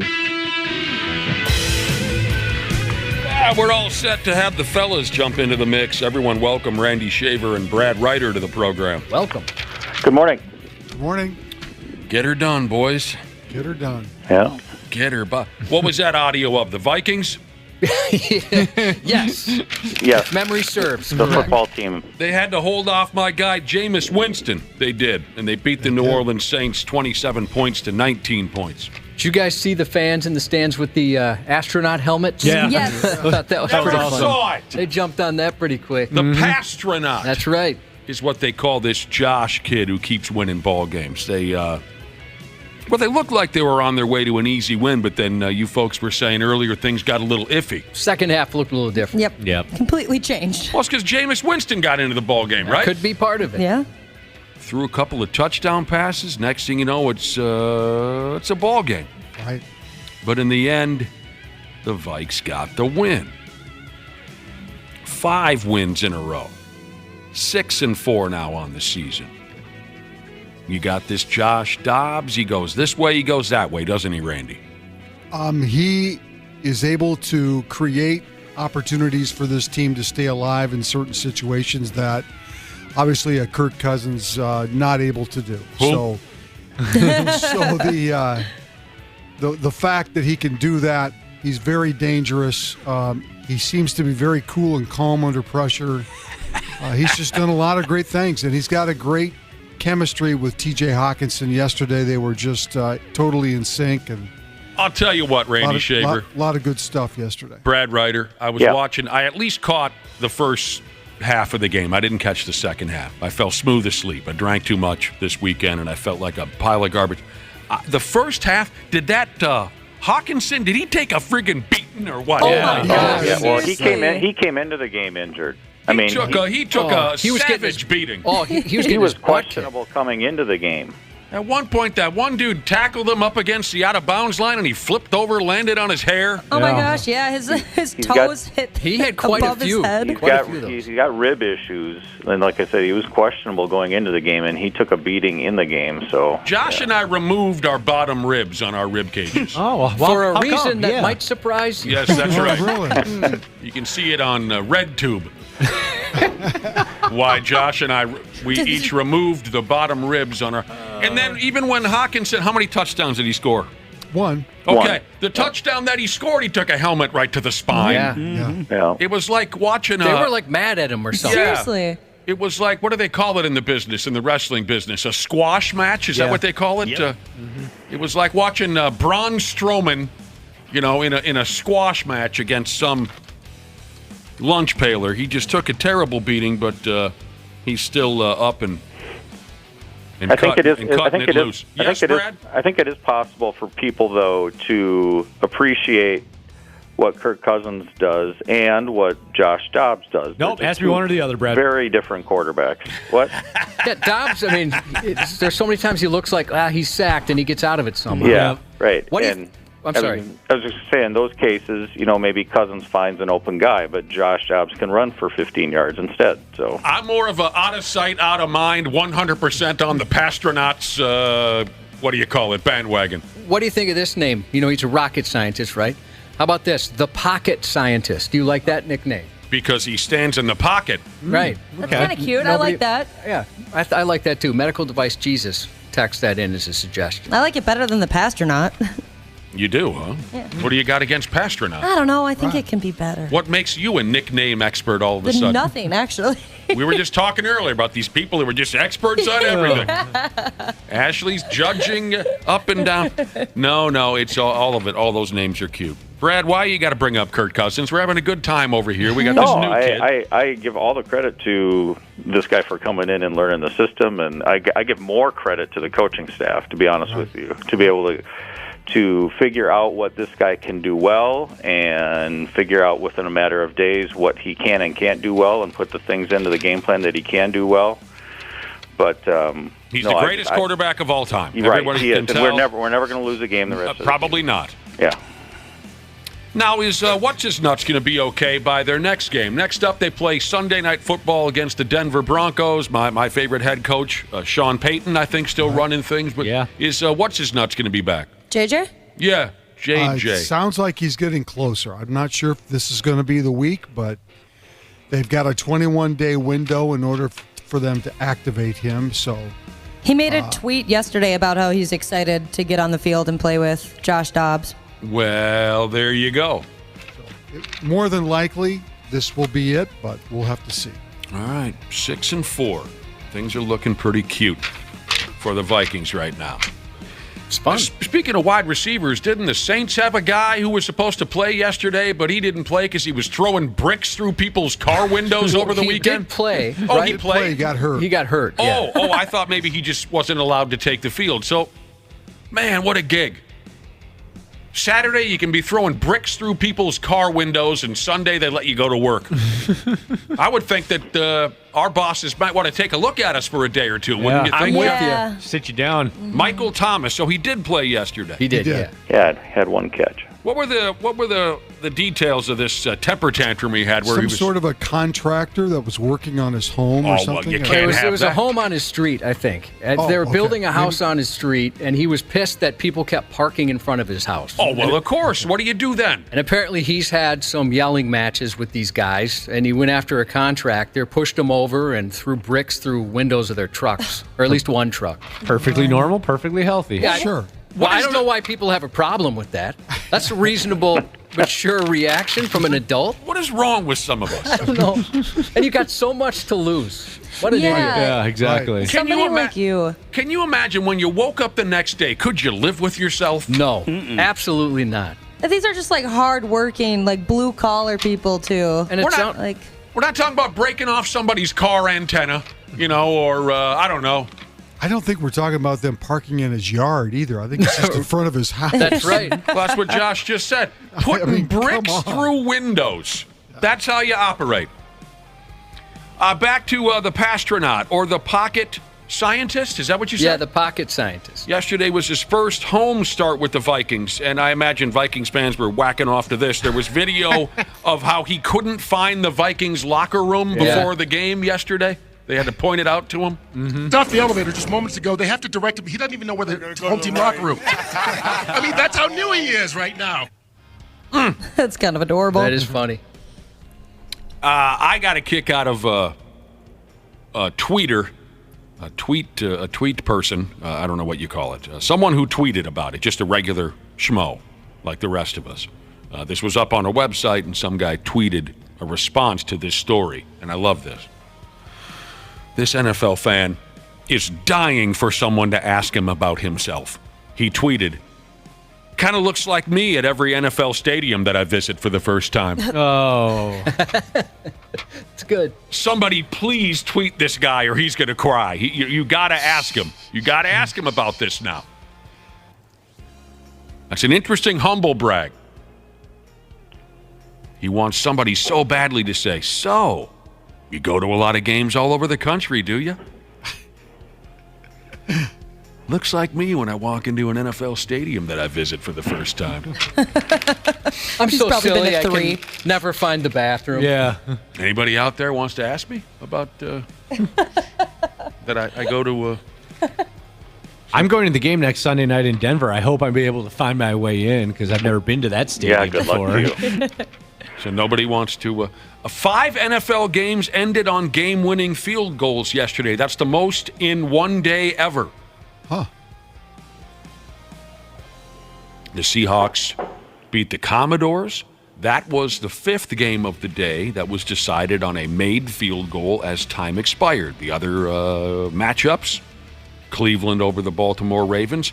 For whatever reason, someone's going after you, Randy Shaver, because Cleveland beat the Baltimore Ravens. I don't know why. Yeah. Crazy comeback by Cleveland. That game was done, and they scored, I don't know how many points in less than 2 minutes. Maybe because Randy made fun of you for picking Cleveland to win the Super Bowl. Oh, is that what it is? Oh, I don't know about that. Oh, I thought maybe you came off cute at the mouth last week about the Cleveland Browns or something. What do you call it again? Here's the text. Make sure to let that prick Randy know that the Browns beat the Ravens this weekend. It's not very nice. No. We'll just move on. I didn't know if there was something behind it. I don't remember. Got another suggestion from the Brotherhood on a Josh Dobbs nickname. The Pocket Rocket. How do you feel about the Pocket Rocket? Well, you can't do the Pocket Rocket. No. Because that's Maurice Richard, or one of the Richards, right? I'm not sure. State of hockey, my ass. Which one was the Pocket Rocket? There was Maurice Richard was the Rocket. God dang it, who... Henry Richard was the... That's right, we can't do that. We can't go Pocket Rocket. How about Pocket... Oh, damn, if he played for the Broncos, he could be the Pocket Bronco. And Randy's laughing because he knows what a Pocket Bronco is. Oh, yeah, everybody knows what the Pocket Bronco is. Does everyone know what that is? Yeah. That'll get things started. Good. The Texans beat the Bengals on a last-second field goal. The Cardinals beat the Falcons. The Lions beat the Chargers. All on last-second field goals. It's the most in one day ever. The previous record was 3 such games, which has happened many times, but this is the first time there was 5. It's very dramatic. Every week now for the last, I don't know, maybe the last month, I keep reading and seeing things about how the Carolina Panthers are just absolutely miserable. Oh, no. The fact that they did not select C.J. Stroud as the number 1 player in the draft. Instead, because Stroud was the number 1 player kind of leading up to the draft and a lot of different pre-draft, mock drafts kind of things. And, of course, they took Bryce Young instead, who's just been awful. And they're 1-8, and the Texans are 5-4. They just win at Cincinnati, and Stroud's having a monster year. He is, okay.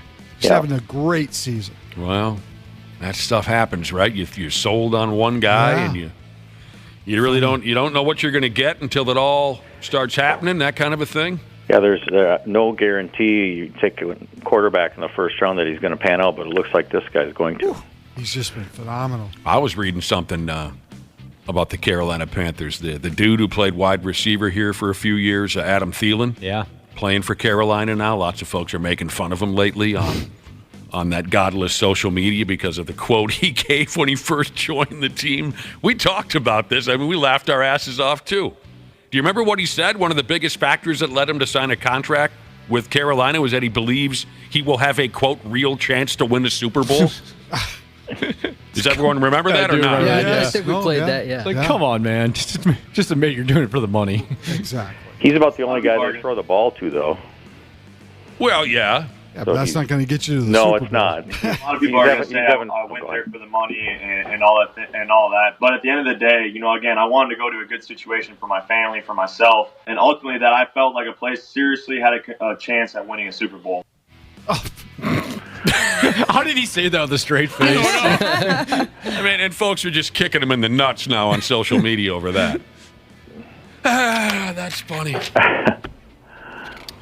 The most misleading clickbait garbage headline that I read this weekend. Josh, I bet you Josh can. Football related. What was the biggest clickbait garbage headline from yesterday's games? There was a few of them. Give me one.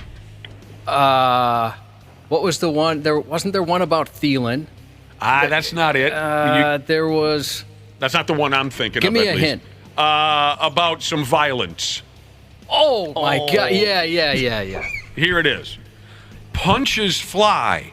Benches clear during full-blown brawl at the end of Steelers-Packers game. And I said to myself, by God, I got to see this, and it was nothing. When I read this headline, I was like, did I miss something? I was picturing everybody took their lid off, and they're doing like the karate guy at the Olympics, and I was picturing, I'm so sick of that crap. Even the audio wasn't exciting. I thought, well, maybe we'll get some exciting audio. Even that it kind of looked like they were just meeting afterwards for a social hour. A couple guys shoved each other, and then, of course, they just like the baseball, everyone just kind of comes together and runs their yaps. Friggin' internet, man. Tired of that. I'm tired of that. I fall for it. I'm a sucker. Punches fly, benches clear during full-blown brawl. There was nothing that happened there. Sorry, Randy. That's not you. It's not Brad. It is up on 93x.com. Take it off of there. No. Did you edit the headline? No, delete it. I did. I dummied down the headline. No, Yeah, just definitely. delete it. Actually, it would mean a lot to me. I don't want to be associated with clickbait crap. Delete it. It's kind of clickbaity on our website, too. Is it? Well, who's responsible for that? I thought I did pretty good. I deleted brawl stuff. between Steelers and Packers after Steelers coach gets rocked by Big Hit. He got rocked. Delete all of it.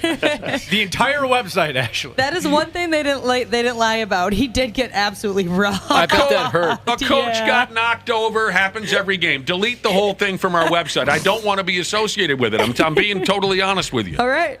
Thank you. Well, the New York Giants haven't been a terribly good football team this season. No.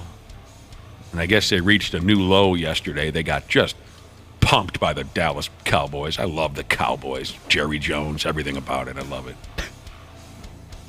What was it now? The Cowboys outgained the Giants by 468 yards yesterday. That is the largest total yardage difference in an NFL game in 44 F-me running sideways years. Well, 400 of those yards were through the air, too. Is that right? Yes. They just threw the hell out of the ball? Well, the Giants started your buddy, Tommy DeVito, yesterday. Yes, Tommy. Tommy, get over it. Tommy DeVito wasn't protected very well. Tommy DeVito lives at home yet. Yeah. That was a big storyline on him last week. Yeah, that's funny. Yeah. He was getting roasted for that. He still lives with his folks, he says. Still hasn't moved out. Here's what he said about living with his folks. He said, I don't have to worry about laundry, what I'm eating for dinner. Chicken cutlets and all that is waiting for me when I get there. I love it. He owns it. My mom still makes my bed. That's the best. Everything is handled for me over there. Everything. Is what Tommy said. Tommy DeVito. Yeah. Good for him. Yeah, that's what I mean. He owns it. Go for it. Now, so is he a New Jersey guy? Is he a New York, New Jersey guy? Yeah. That's where he came up? I think so, yeah. Because a lot of folks were saying on social media, godless, hurtful, hateful social media, a lot of folks were saying that's pretty common for New York and New Jersey Italian men. They live with their mothers forever. Does anyone know anything about that? That was the joke going around. No, I don't know anything about that. I don't know. I wonder if cost of living's out of control or how that goes. There you go. I don't blame him. He's a New Jersey guy. The total yardage from that game yesterday, the Dallas Cowboys had 640 total yards, and the New York Giants had 172. Jesus Christ. Whew, yeah. Bad. It was 28-0 at halftime. It was 42-7 into the third quarter. The Cowboys were only favored by 17, too. Here's a listener saying the Giants should be relegated to the XFL. You know, I saw some articles saying they're lucky that they don't do that in the NFL. It'd be fun if they did. Like in soccer. Send them down, yeah. The worst two teams have to go play in the XFL. Yeah, they were mentioned. That would be funny. Just fold the franchise. I read one guy in an opinion column saying they should do that with how bad they've been playing. How many years before it becomes the US XFL?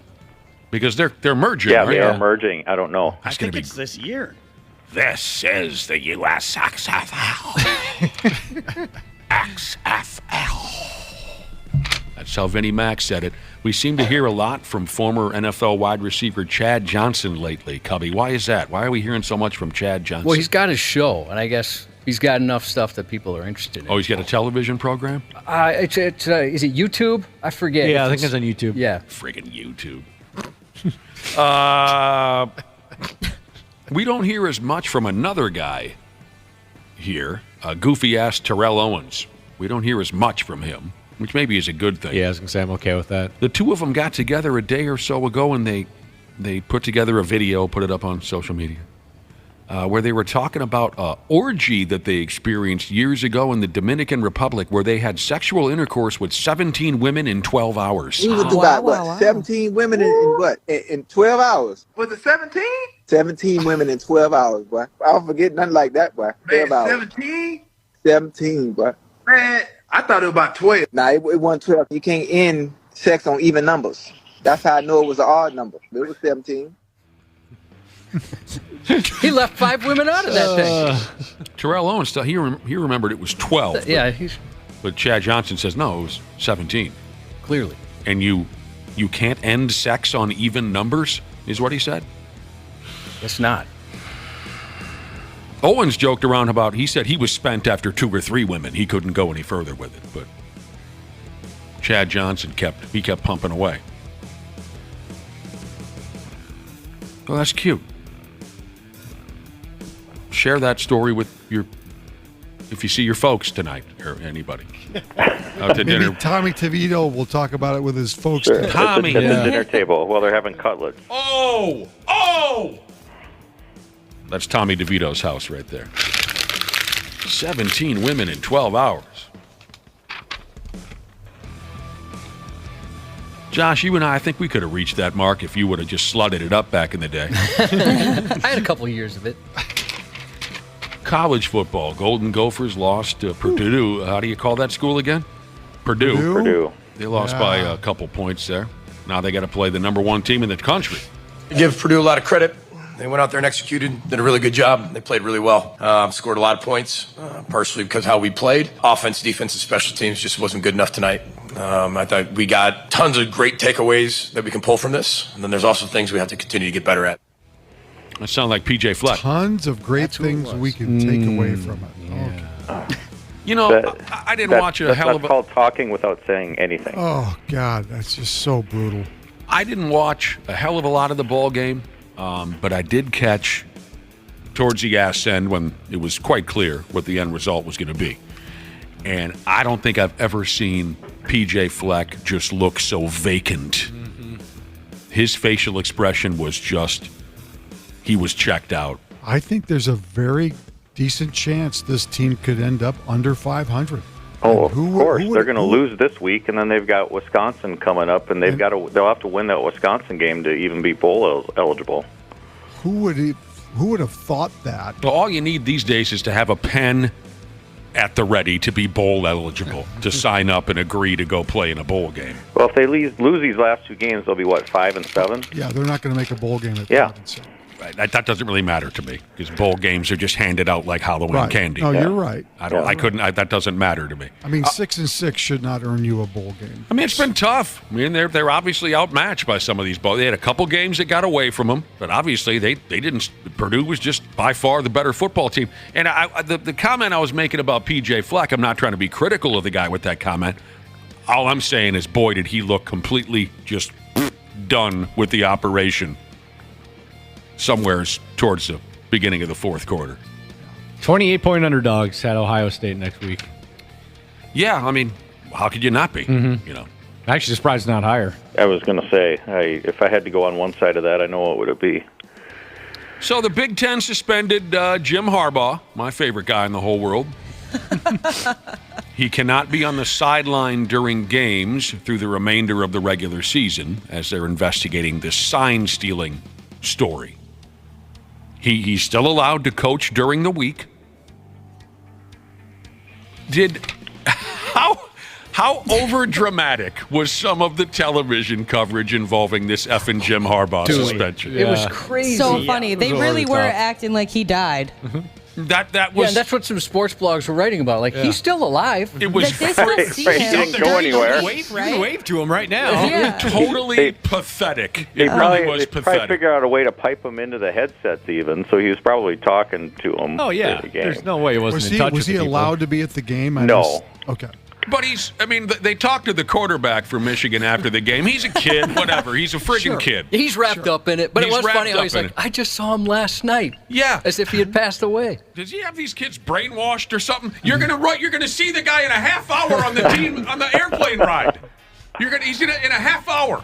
I have a feeling he's watching somewhere. Yeah. And how about the guy who filled in and coached for him? He's crying his eyes Oh, my out. gosh. Maybe they're so overcome with emotion because they actually won a game without stealing signs. Oh! My God, you're embarrassing yourself. Wow. For Pete's sake. And the media didn't help at all. You know, what I mean by that is some of the folks reporting on this particular game. Jackals. According to a story or two that I read, you know, the University of Michigan has discussed possibly leaving the Big Ten because they're so offended by this. Oh, what? No, they will not. I can come up with several reasons why they will not. You know what? We might just walk away from the Big Ten if that's the way you want to treat our head coach. Oh, no, Give not you this that. number. Anything but that. $74.9 million each Big Ten school got from their TV deal last year. They ain't going anywhere. Brad, we'll just walk out, you know. Yeah. We are the University of Michigan. We're special. You will. No, you won't. We're special, Brad. I'll tell you right now, I can't believe it. There was a college ball player who dropped the ball before he got himself into the end zone this weekend. Tuputala down the sideline. He is gone. Oh, he dropped the ball right at the goal line. I believe the ball's loose. I believe, let's see, Mokubisi is on it. I don't think he got into the end zone. Let's see. No. Oh, my goodness. Oh, he drops this well early, Jason. Oh, my goodness gracious. Early in the field, there's a fumble. I would do something like this. And Washington won that game by 7 points. Oh, man. The line was 7.5. That's a bad beat, baby. Oh, man. This is some of my favorite stuff. The early celebration. So, a close game there. Washington's playing Utah. Utah's quarterback gets picked off by a Washington linebacker by the name of Alfonso Tapatala. You heard him say it in the audio, whatever. Wide open path to the end zone, but he started his celebration early. He dropped the ball it wasn't really even close. Like at the 4-yard line. Yes. And he continued on into the end zone so he could do whatever cute touchdown gimmick he had in mind. God. And 3 of his teamemates ran right past the ball. Right, because they want to get in place for the celebration, right? Because everyone has to have their organized, stupid they're not worried about. Guy from Utah falls on the ball. He saw that Dinkus didn't cross the goal line with it. Dinkus. That is so. Deshaun Jackson. That's the name we all think of, right? Yes. Mm-hmm. That was a long time ago now, but he was playing for the Eagles. He's close game, Monday Night Football. He's heading for the end zone. He drops the ball before he crossed the plane because he needed to do whatever he had in mind for a celebration. I just hear those words, act like you've been there. Yeah. That's what Jim Harbaugh used to say before he was... Oh, some poor kid who plays for the Memphis Tigers football team got smoked right in the pills by a ref throwing a flag. Oh, ow. You know, they got a little rock in there. Yep. Some folks think the flag is just a little piece of, material. Well, they got a little stone in there so it can travel, so they can throw it to the point of the penalty. This dude got hit right in the penis with it. That I'm proud to have up on our website. Is that up on our website, Yes. Ashley? Good. Check that out. He was in pain. Yeah, obviously not wearing a cup there. By the way, I love the linebacker's reaction when he realizes, after celebrating on the sidelines for what he thought was a pick six, and his look on his face when he looks out to the field and realizes that he fumbled the football. You're going back to the Washington kid here? Yeah, back to the Washington kid. Yeah. It's hilarious. I didn't see his facial expression. He It like, was what? like What did I do? Yeah. That's fun. So stupid. All right. Speaking of pain, the Pigs just got crushed last night. Ryan Scooters, how do you say his name? Suter. Scores all 8 of Dallas's goals. And the Stars beat the Pigs 8-3. I had the displeasure of being in attendance at that. Did you? Gong show. Did you get into the beers a little bit? No, I was there with my son. We had Did you stay the whole game? Well, your son doesn't. No, we did not. We left 10 minutes left in the game, along with half the rest of the crowd. Yeah. 5 power play goals were scored by Dallas. That's never been done to the Pigs before. That's never been done. They've lost 3 straight. Fleury gave up all of them. Stars also had 2 shorthanded goals. Stars entered the game with one of the worst power plays in the league. And they were just boop, boop, boop, pumping in goals like you. This club is... I wonder if Dean Evason's in trouble. Oh, I said that a week and a half ago. I would think. I said that 2 weeks ago. Yeah, absolutely. I would say Can't fire the players. Say at a 5-8 start, this is not what they were thinking. No. You know what's even worse? Now they got to get on an airplane and go all the way to Sweden. Oh, that's right. They play in some dopey series of games in Sweden. They'll be playing while we're on the air. Well, that wasn't until Saturday. Oh, yeah, you're right. You're on the air Saturday, Dane. Yeah. don't you guys listen to my solo Saturday show? Nobody does. They play a couple of games in Sweden over the weekend. So they got the whole week off. Yeah, I don't know. Not coming together for the Pigs, I'll tell you that. I wonder if they might leave Dean Evason in Sweden. Oh, my God. That would be hilarious. They shut down the gangway? Find your own way. You all have round-trip tickets except for one. That's hilarious. One of you has a one-way. Find your own way home. He's just... Someone gets a picture of him staring at a big plate of Swedish meatballs at a cafe or something. Oh, man. Do they have spray tan booths in Sweden? Anyway, that would be quite funny. Just wandering around like got a hitchhike home from Sweden. He's at IKEA buying furniture. I live here now. Are they in Sweden for just one game? 2 games. I thought it was 2. They play the Senators and the Maple Leafs for no reason other than it makes... So three teams are going... I see. I don't know the total package of what's happening. They give up one home game and one road game to do this. They play 2 games. Yeah. Oh, I see. Maybe there's another club coming to town. I don't know. Well, there's one coach that's already out of a job up there in Edmonton. Jay Woodcroft has been canned. Those fellas, the Oilers, lost 10 of their first 13 games. They lost to the Sharks. That's not good this year when you lose to the Sharks. No, gosh, no. And they hired a guy named Knobloch to take the job. Oh, Chuck! No. Chris Knobloch. Says here he was Connor McDavid's Jr.'s hockey coach. So Paul Coffey is now an assistant. Dave Manson also got fired. Anyone, you folks probably don't remember. Name's familiar. He was a nut job when he played in the NHL, Dave Manson. All right. Today is the day, I believe, that former NHL goaltenders Henrik Lundqvist, Mike Vernon, and Tom Barrasso, along with forwards Pierre Turgeon and Caroline Alouette, get dumped into the Hockey Hall of Fame. Also going in, Ken Hitchcock and the late Pierre Lacroix. They're going in as builders. Lundqvist and Vernon and Barrasso, great goaltenders. Turgeon, he scored a lot of points until Dale Hunter murdered him on the ice in 1993 or whatever that was. You know, that infamous late hit. Oh, my God. If you don't know the Dale Hunter cheap shot on Pierre Turgeon, look it up on the internet. Whoo-wee. I remember watching that like it was yesterday. Turgeon scored a series-clinching goal, and he shoots, he scores.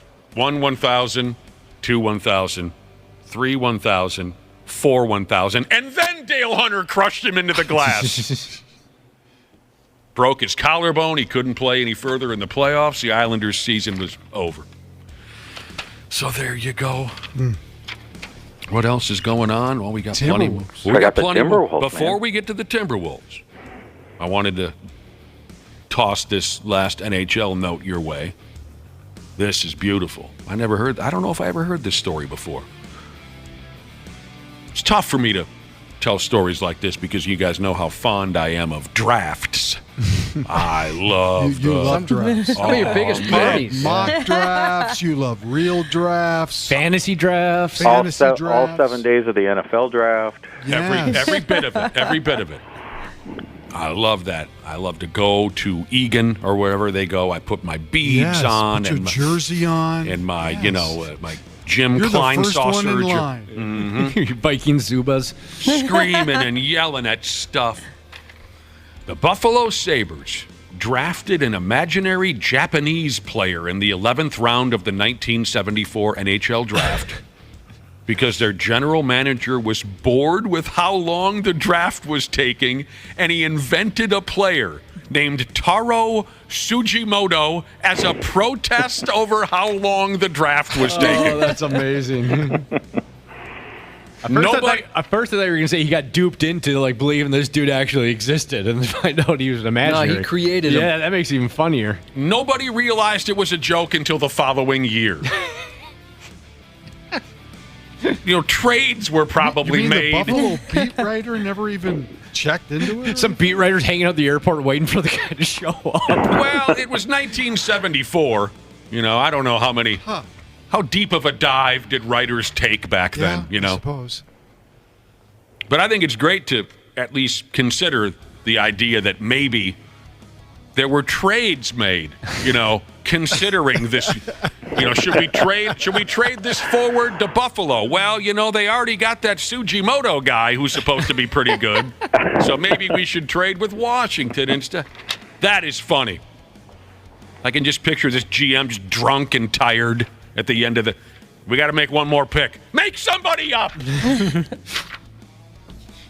And like you guys were saying, the Timberwolves beat Golden State on the road last night by 6 points. Yeah. That was fun, although some aspects of the game were quite maddening. But still, Anthony Edwards, 33 points. We were talking about that friggin' monster dunk that he had on Dario Saric. That was fun to watch. Edwards driving. Oh, get out the way! Technical foul is called, and guess what? It was worth it. That is nasty. Put Dario Saric in his poster. That is elevation, Holmes. Michael Gray and Jim Peterson. Anthony Edwards, did I mention? 33 points. The 6 wins in a row. Carl had a great game. Yeah, the team did not shoot the ball well from the 3-point line, but they did a lot of other things very well. And Gobert, again with a double-double, very solid.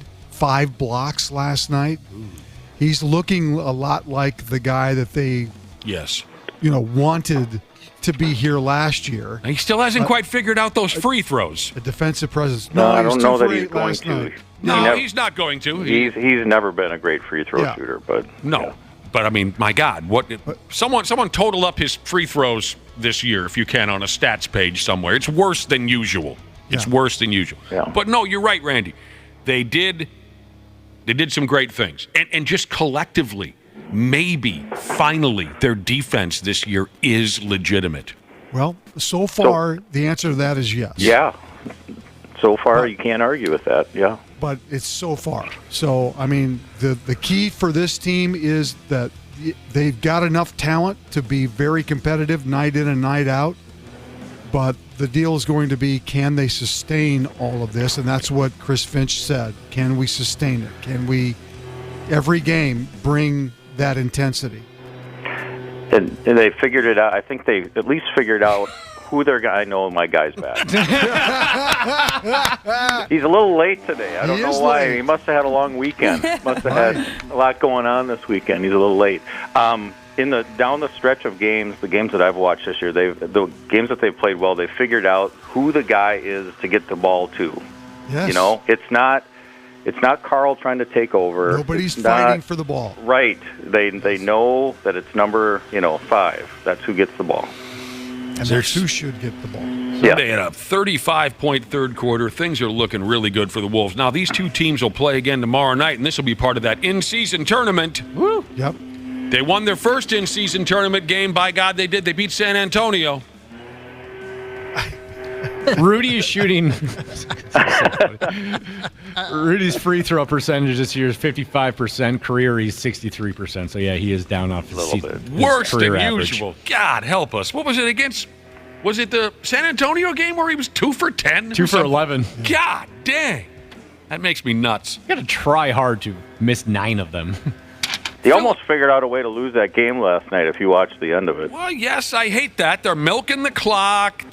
It's a lot of isolation crap. It was interesting to me that neither team put their starters back in either. No. Right. Gosh. You know? Chris Finch just said, it's up to you guys, boys. Right, and so did Steve Kerr. I mean, they got it down to 4 with like 20 seconds left, and Curry was ready to go back in, and he left Curry on the bench. And they had a shot. They got a steal that would have cut it to even 1. less. Yes. It would have cut it to 1 if that one would have went in. Some rookie with a headband and a big head of blonde hair and a black eye was hitting 3-pointers out of nowhere. He looked like he was a YMCA guy. All of a sudden, he starts dumping in threes as the clock is winding down. He scored 8 points in 1 minute. Yeah, Chris Finch is looking around saying, how about we guard the kid who has one eye? Who says we play great defense? Philadelphia 76ers forward Kelly Oubre Jr. was hit by a car over the weekend. Dude.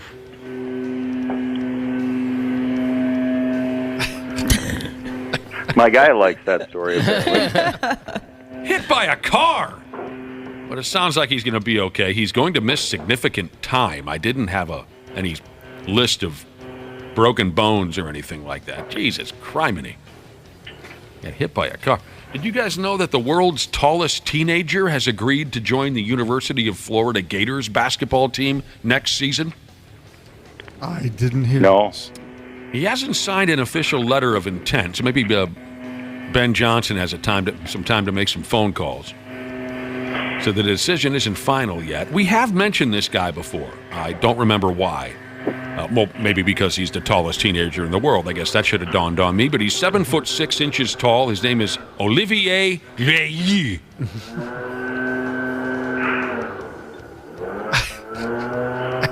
And he was confirmed in 20 plus 21 as the tallest teenager in the world. So he might get taller. Yeah, maybe. I wonder if he's any good at basketball.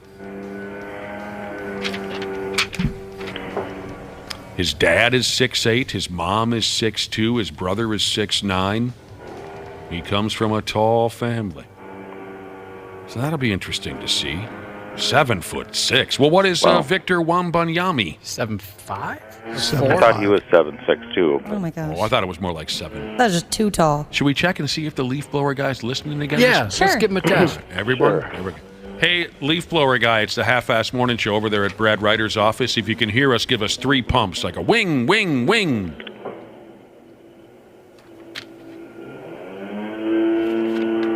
Nope. No, not today. Well, there's a delay. Right. It's not that long a delay. That's 20-some seconds. Is it really? Yeah. In case you start swearing. Yeah. Right. It's 20 seconds nowadays? Really, Josh? Something like that. Well, he's not. Oh. I don't know. No, he didn't give the pump today. No. It happens.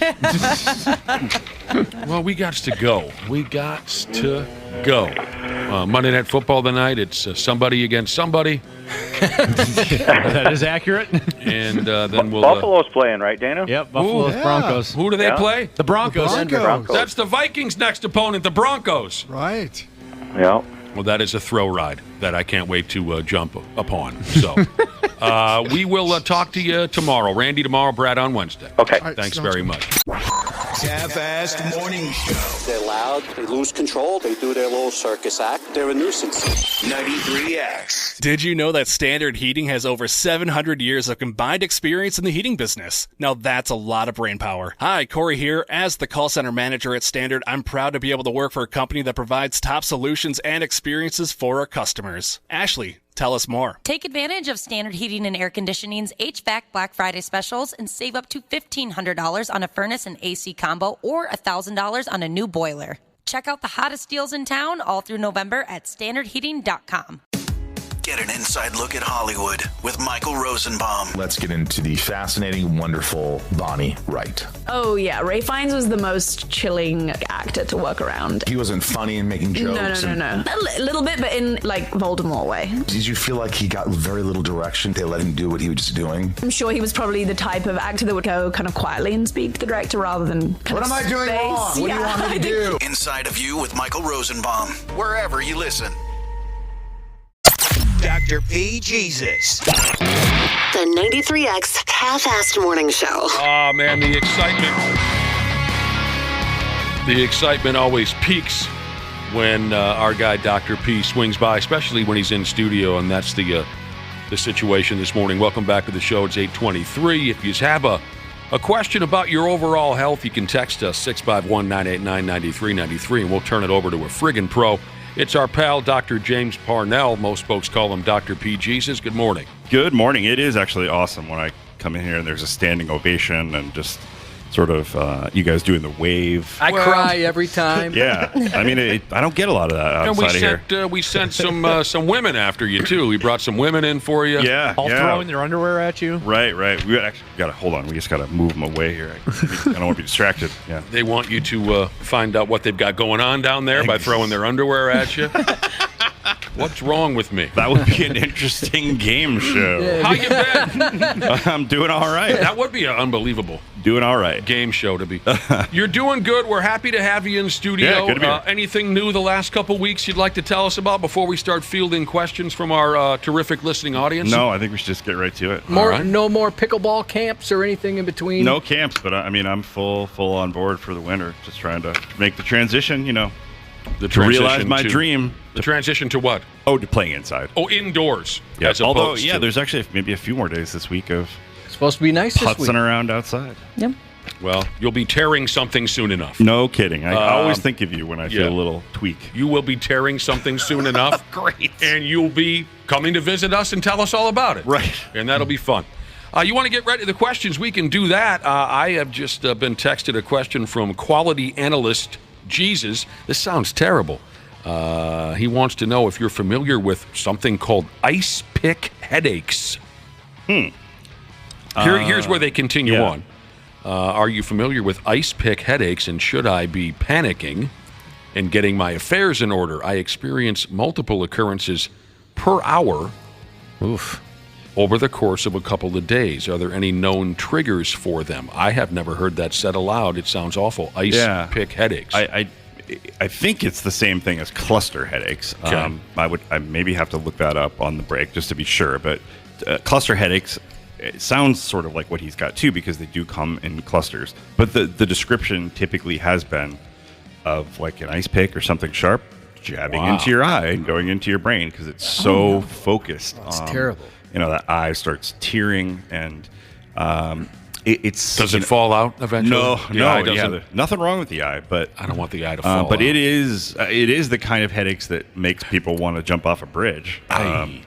Sure, I can understand that. A terrible headache is tough. Yeah, and usually people develop a history of this. So obviously, at some point, you have to have your first episode of it, and maybe that's what's going on. I would say in general, if anyone in the audience experiences the worst headache I have ever had, and you don't have an explanation for it, you need to go to the emergency room. Okay. Because that is the sign that there could be something rupturing, like a blood vessel in the brain. It doesn't mean a mild headache. It doesn't mean, Right. We're talking holy balls. Yeah, this like hurts. This is by far the worst headache I've ever had. Out of nowhere. You just don't want to ignore it. If you're someone with migraines or if you're someone who's had cluster headaches and you've got another one, it's a different story. So, but there are treatments for cluster headache. I would say that the classic treatment, believe it or not, has been to breathe 100% oxygen for a short amount of time. Oh. For some reason, that stops the spasm or whatever is causing the pain. And then it can respond to some of the acute treatments for migraine, like triptans.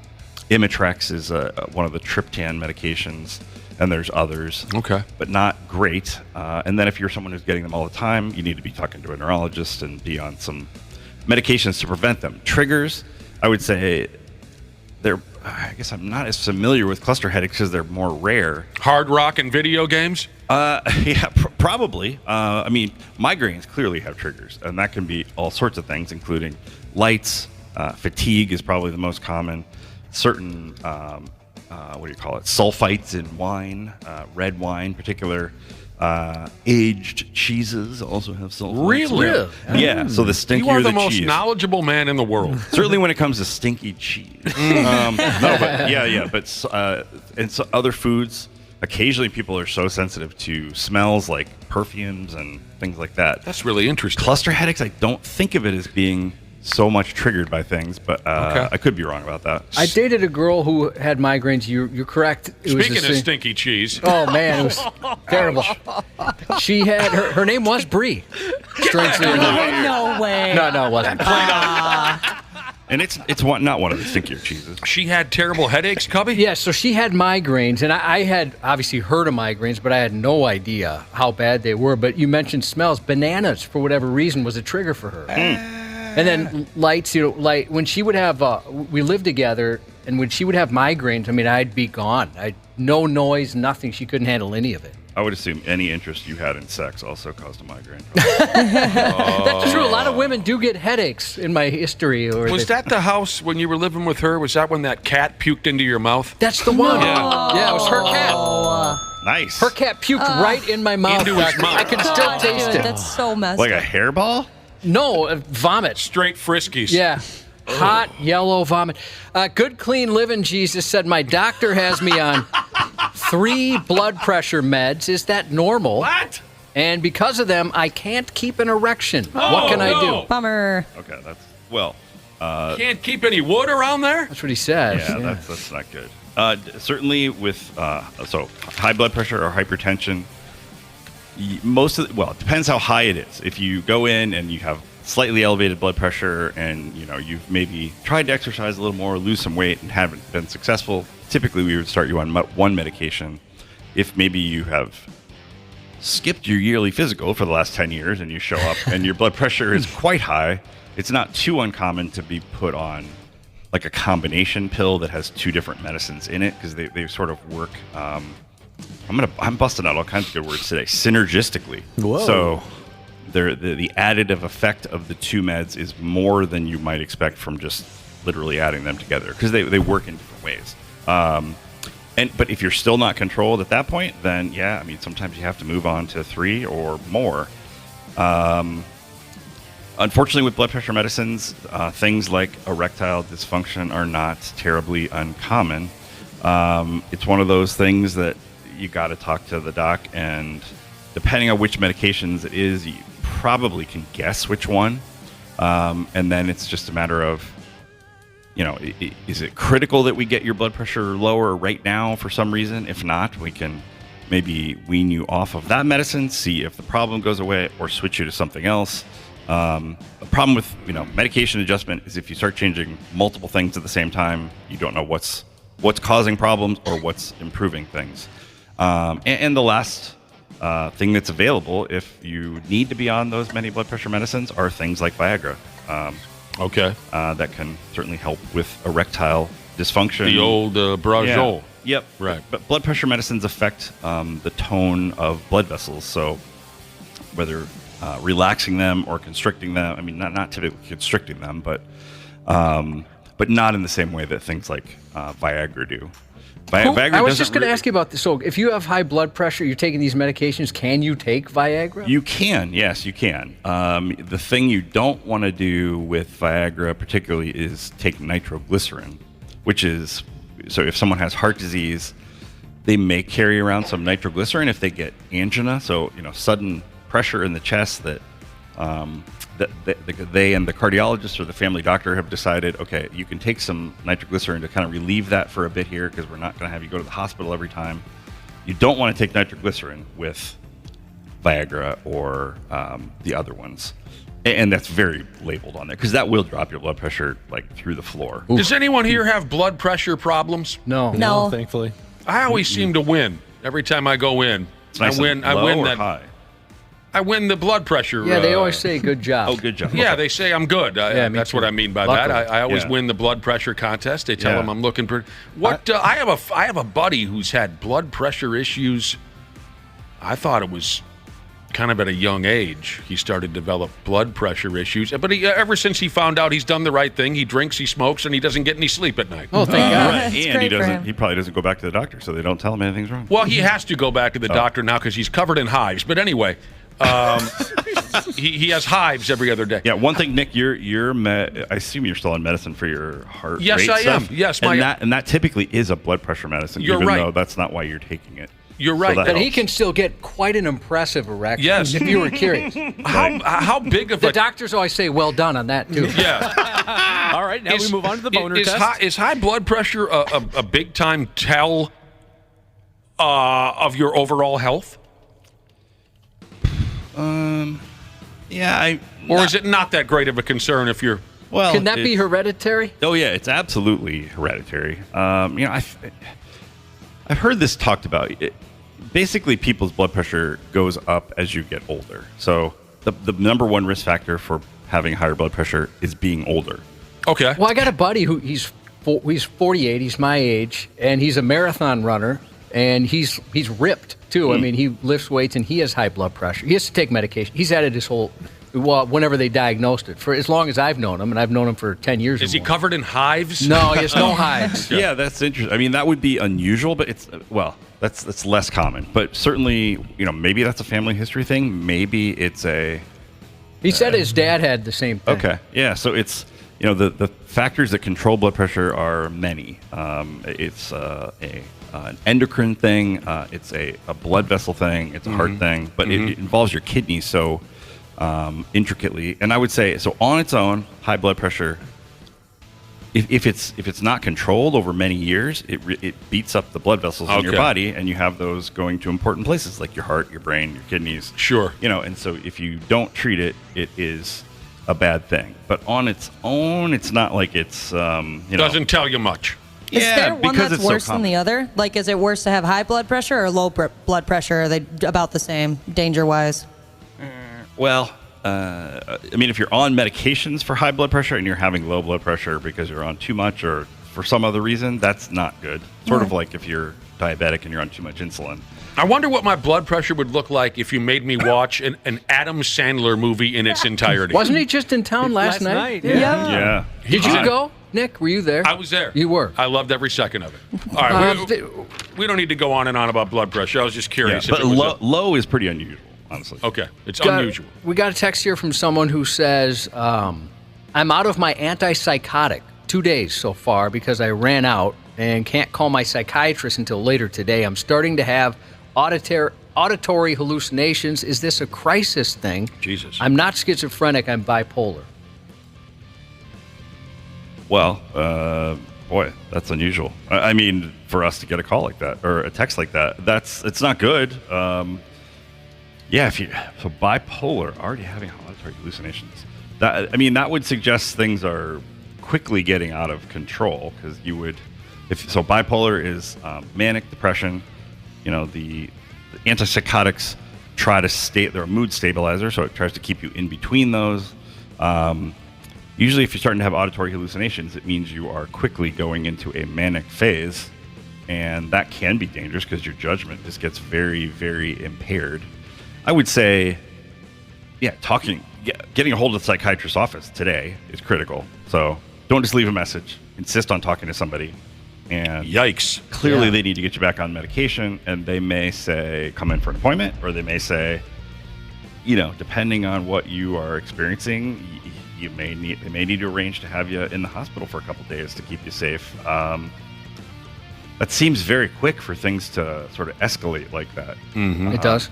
2 days, yeah. I mean, I guess I don't prescribe antipsychotics a lot, and just because that is typically in the realm of the psychiatrist, but that seems quick, and it would be concerning.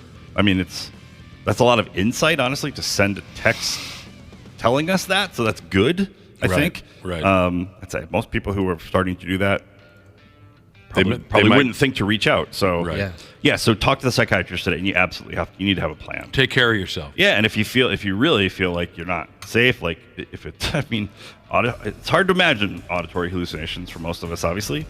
We could theoretically imagine it, but to truly hear these voices telling you, especially if they're telling you to do dangerous things, That's scary. Sweaty UPS Chris Jesus said that the pharmacy might give you an emergency 3-day supply if you're in a situation like that. They did that for me just for anxiety medication. They did? So, yeah, so I could, because I was always told, Dr. P, when I started getting prescribed, like, mental health medication, that, like, cold turkey was the last thing you wanted to do, was run out or stop taking it. Yeah, I agree. And that's true. I mean, they will, particularly if you've got a relationship with that pharmacy, if you've been going there and if the pharmacist sees that you've been filling the medication regularly as you're supposed to, they can do that.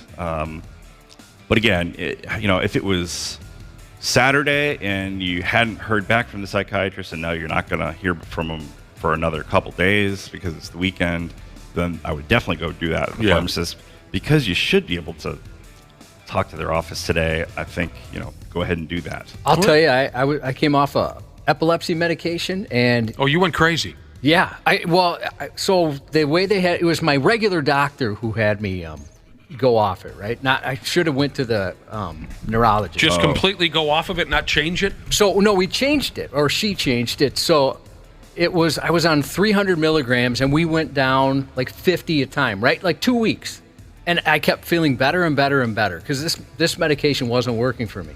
But when I went from 50 to 0, I thought I was going insane. Mm-hmm. I mean, and with that difference, when there was just none left, I really thought I was losing my mind. What were some of the things you were thinking about? Well, you mentioned bipolar like that, and just nothing. My brain just wasn't working. It was really bad. I was shocked because I had been feeling better as I went down in the medication, but when it went from 50 to 0, it was a whole different ballgame. So I mean that's my very minor interaction with some of these brain meds. Yeah, and some of the meds for epilepsy honestly do kind of cross over with things that are used as mood stabilizers too. I mean, I think you kind of think of them both as essentially neuron stabilizers, brain stabilizers. So yours is more for epilepsy, theirs is more for the mental health diagnosis. But yeah, I mean, that's really your interesting. brain gets used to a certain soup of chemicals, and that can include medications. And if you're used to caffeine and you stop, you feel like you're gonna die. I mean. So you were feeling kind of funny there for a while, huh, Cubby? Oh yeah. I remember telling my wife, and I think I even told you, like, I think I'm losing my mind. And I'm so stupid. I didn't even consider it was the medication. I never once thought that because I was off. So I do remember you mentioning feeling very different. Yeah, it was really odd. Were you like farting in bathtubs and laughing your ass off? No, you're thinking of Bill. That's normal. Or Eddie Murphy. Oh yeah, that's Eddie Murphy.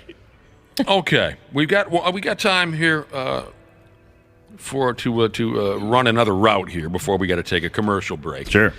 We're with Dr. P. Jesus, helping our listening audience out with their medical issues, and we've covered some things already. This is one of the more well-written texts I think we've ever gotten for Dr. P. Help me out if I go bananas here, because I don't know what I'm talking about. A listener says, I was recently diagnosed with HSV2. Okay, first off, Dr. P, what is that? Herpes simplex virus. Oh, really? 2, so genital herpes. Oh, wow. This was confirmed through swab testing. Okay, I had no idea. Yep, so they had a sore that looked like herpes. They took a swab and confirmed it. This listener goes on to say, as I'm learning and educating myself and getting woke AF about this viral infection. Yeah. The question is, why isn't there more regular testing for genital herpes? Why do you think the CDC doesn't recommend testing? Screening, I don't recommend. Thanks, and you rock. Oh, that was nice. Well, that was very nice. Hell of a way to wrap that up. I guess I haven't necessarily looked at... I don't recall the recommendation from the CDC, but yeah, we typically don't screen for herpes, and it's because basically if you're exposed to particularly type 2 herpes, which is genital herpes, you're pretty much going to have a herpes outbreak, and there's your diagnosis. But and that's different than specifically chlamydia, which some people will have lots of symptoms, but many, particularly women, don't. And so screening tests are designed to pick up things that are not otherwise going to be found. And the other options for that would be the other targets for that kind of screening are like HIV, hepatitis, B and C. Eventually, you would probably have symptoms as your liver gets all messed up. But again, you don't know that you have it. Same thing for high blood pressure. It doesn't have symptoms typically, so you have your blood pressure checked to screen for it. And diabetes is the same. Okay. So that's essentially an illness that will. What would be another example? Like COVID, you don't screen for it. You test for it if people have symptoms. Gotcha. But there's no reason to be screening for it if people don't have symptoms. Yeah. So is this person wanting to every time they go to we all go to the doctor's office, we get screened for herpes? Well, do they when you go to get the test, you're with a new partner or something, and they request you go get checked out? Is that part of it, or you're usually not? Because really? The thing is with herpes, if you are exposed to it, whether it's type 1, that's typically cold sores, but can be genital. Type 2 is basically genital. Yeah. You're gonna have had sores, so you have herpes. You can be exposed to herpes virus and never actually get it, but because of that exposure, you can have antibodies in your body that, if we based our diagnosis on that, would suggest possibly you do have herpes, but you don't.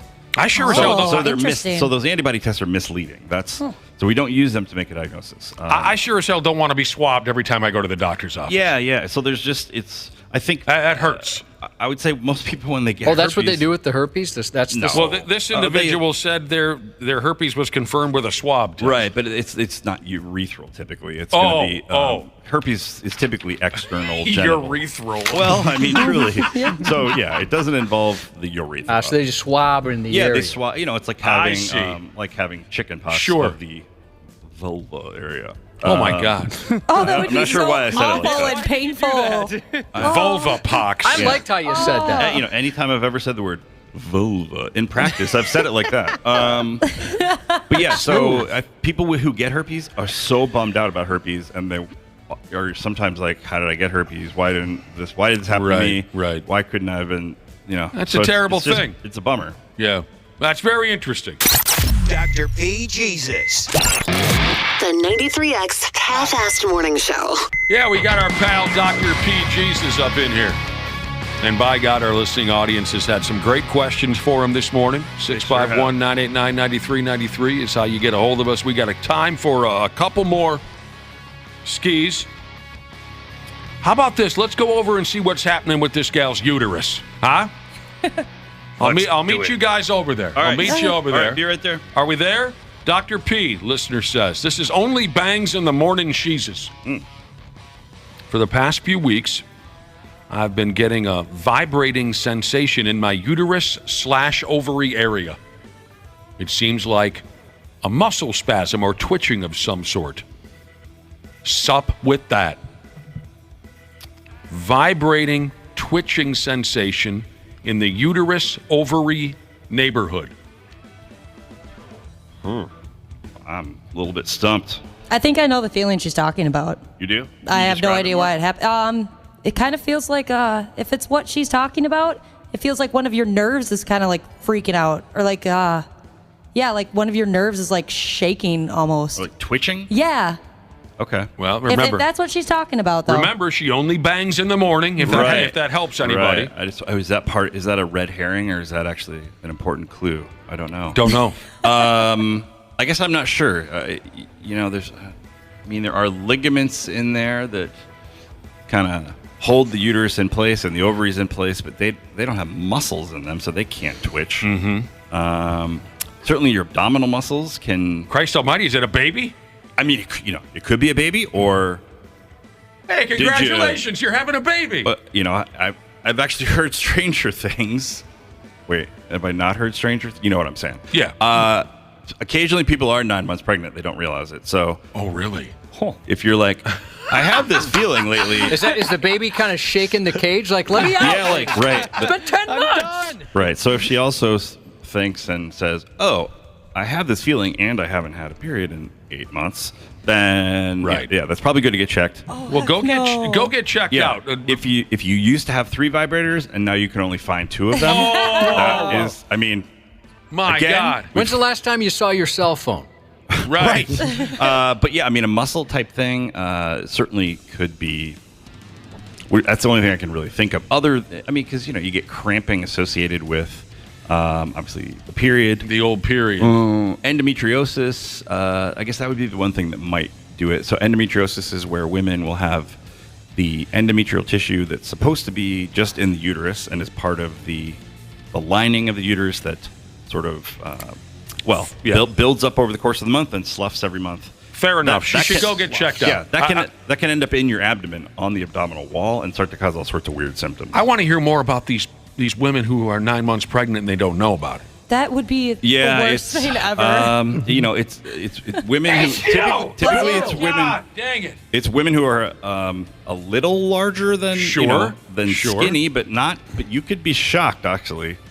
It's like if there's something about if a woman doesn't know she's pregnant, she doesn't sort of present herself as pregnant, and she may not look pregnant. Wow. And I mean, you don't know? You guys have probably had these in the news. Like a teenage girl. They give birth in the toilet. Yeah, right? I mean, it's horrifying. They're at a fast food restaurant and they give birth in a toilet. Right. But they have no idea? That's crazy. I mean, Are they denial?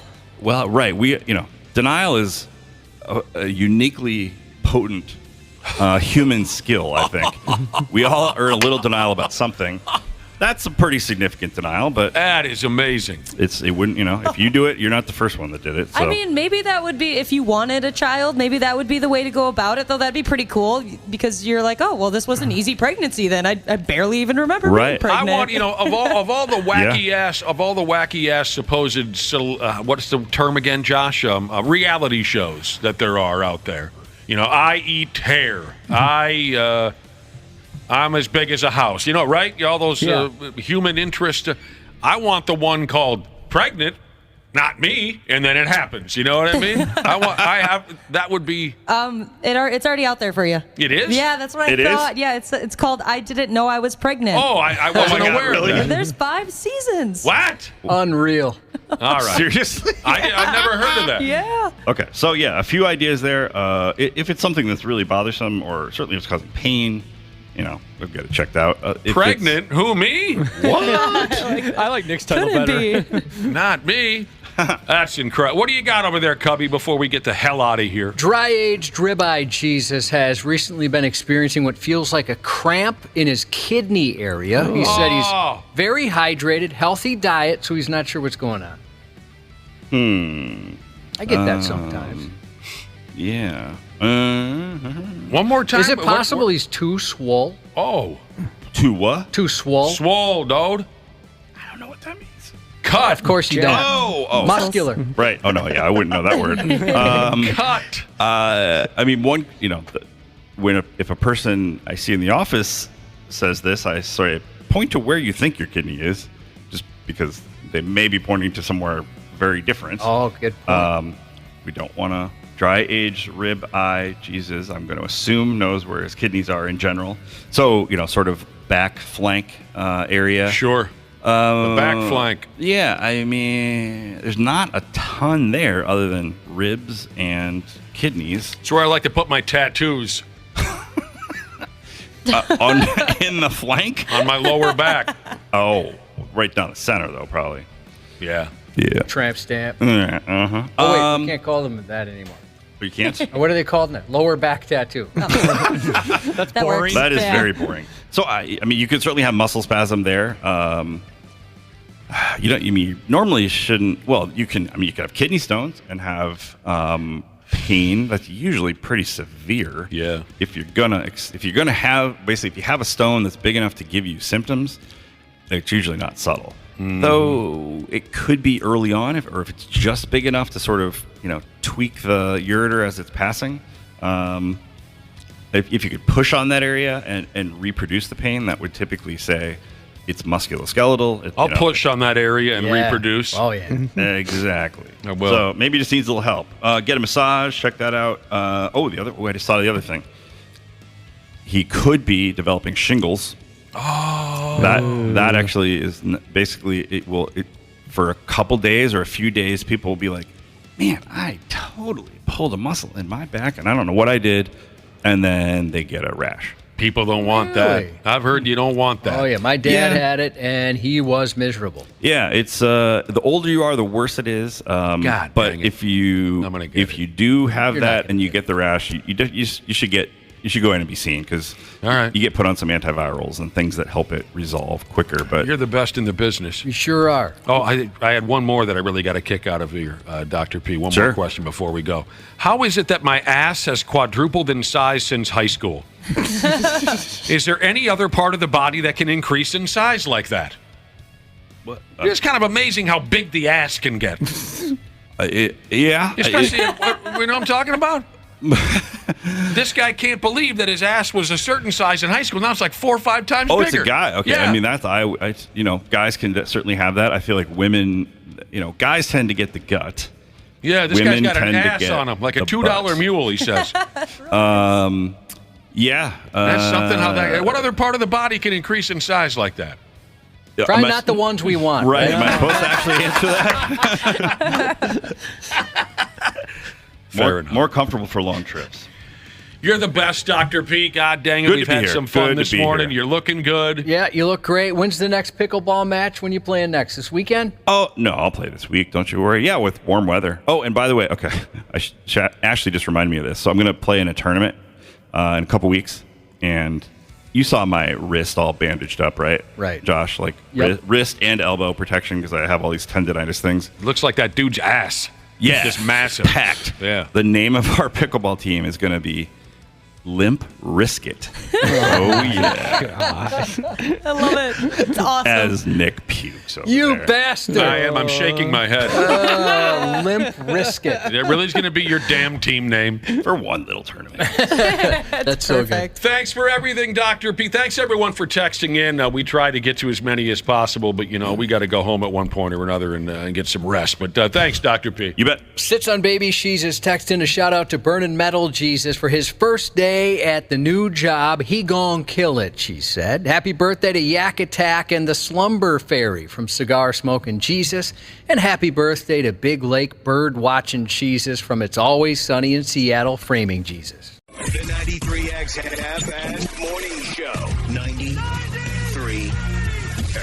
The 93X Half-Ass Morning Show podcast is sponsored by Standard Heating and Air Conditioning. New episodes drop each weekday. If your podcast platform has ratings, go ahead and give us 5 stars and maybe give our enemies 1. Thanks, and here's a word from our sponsor. Take advantage of Standard Heating and Air Conditioning's HVAC Black Friday specials and save up to $1,500 on a furnace and AC combo or $1,000 on a new boiler. Check out the hottest deals in town all through November at standardheating.com.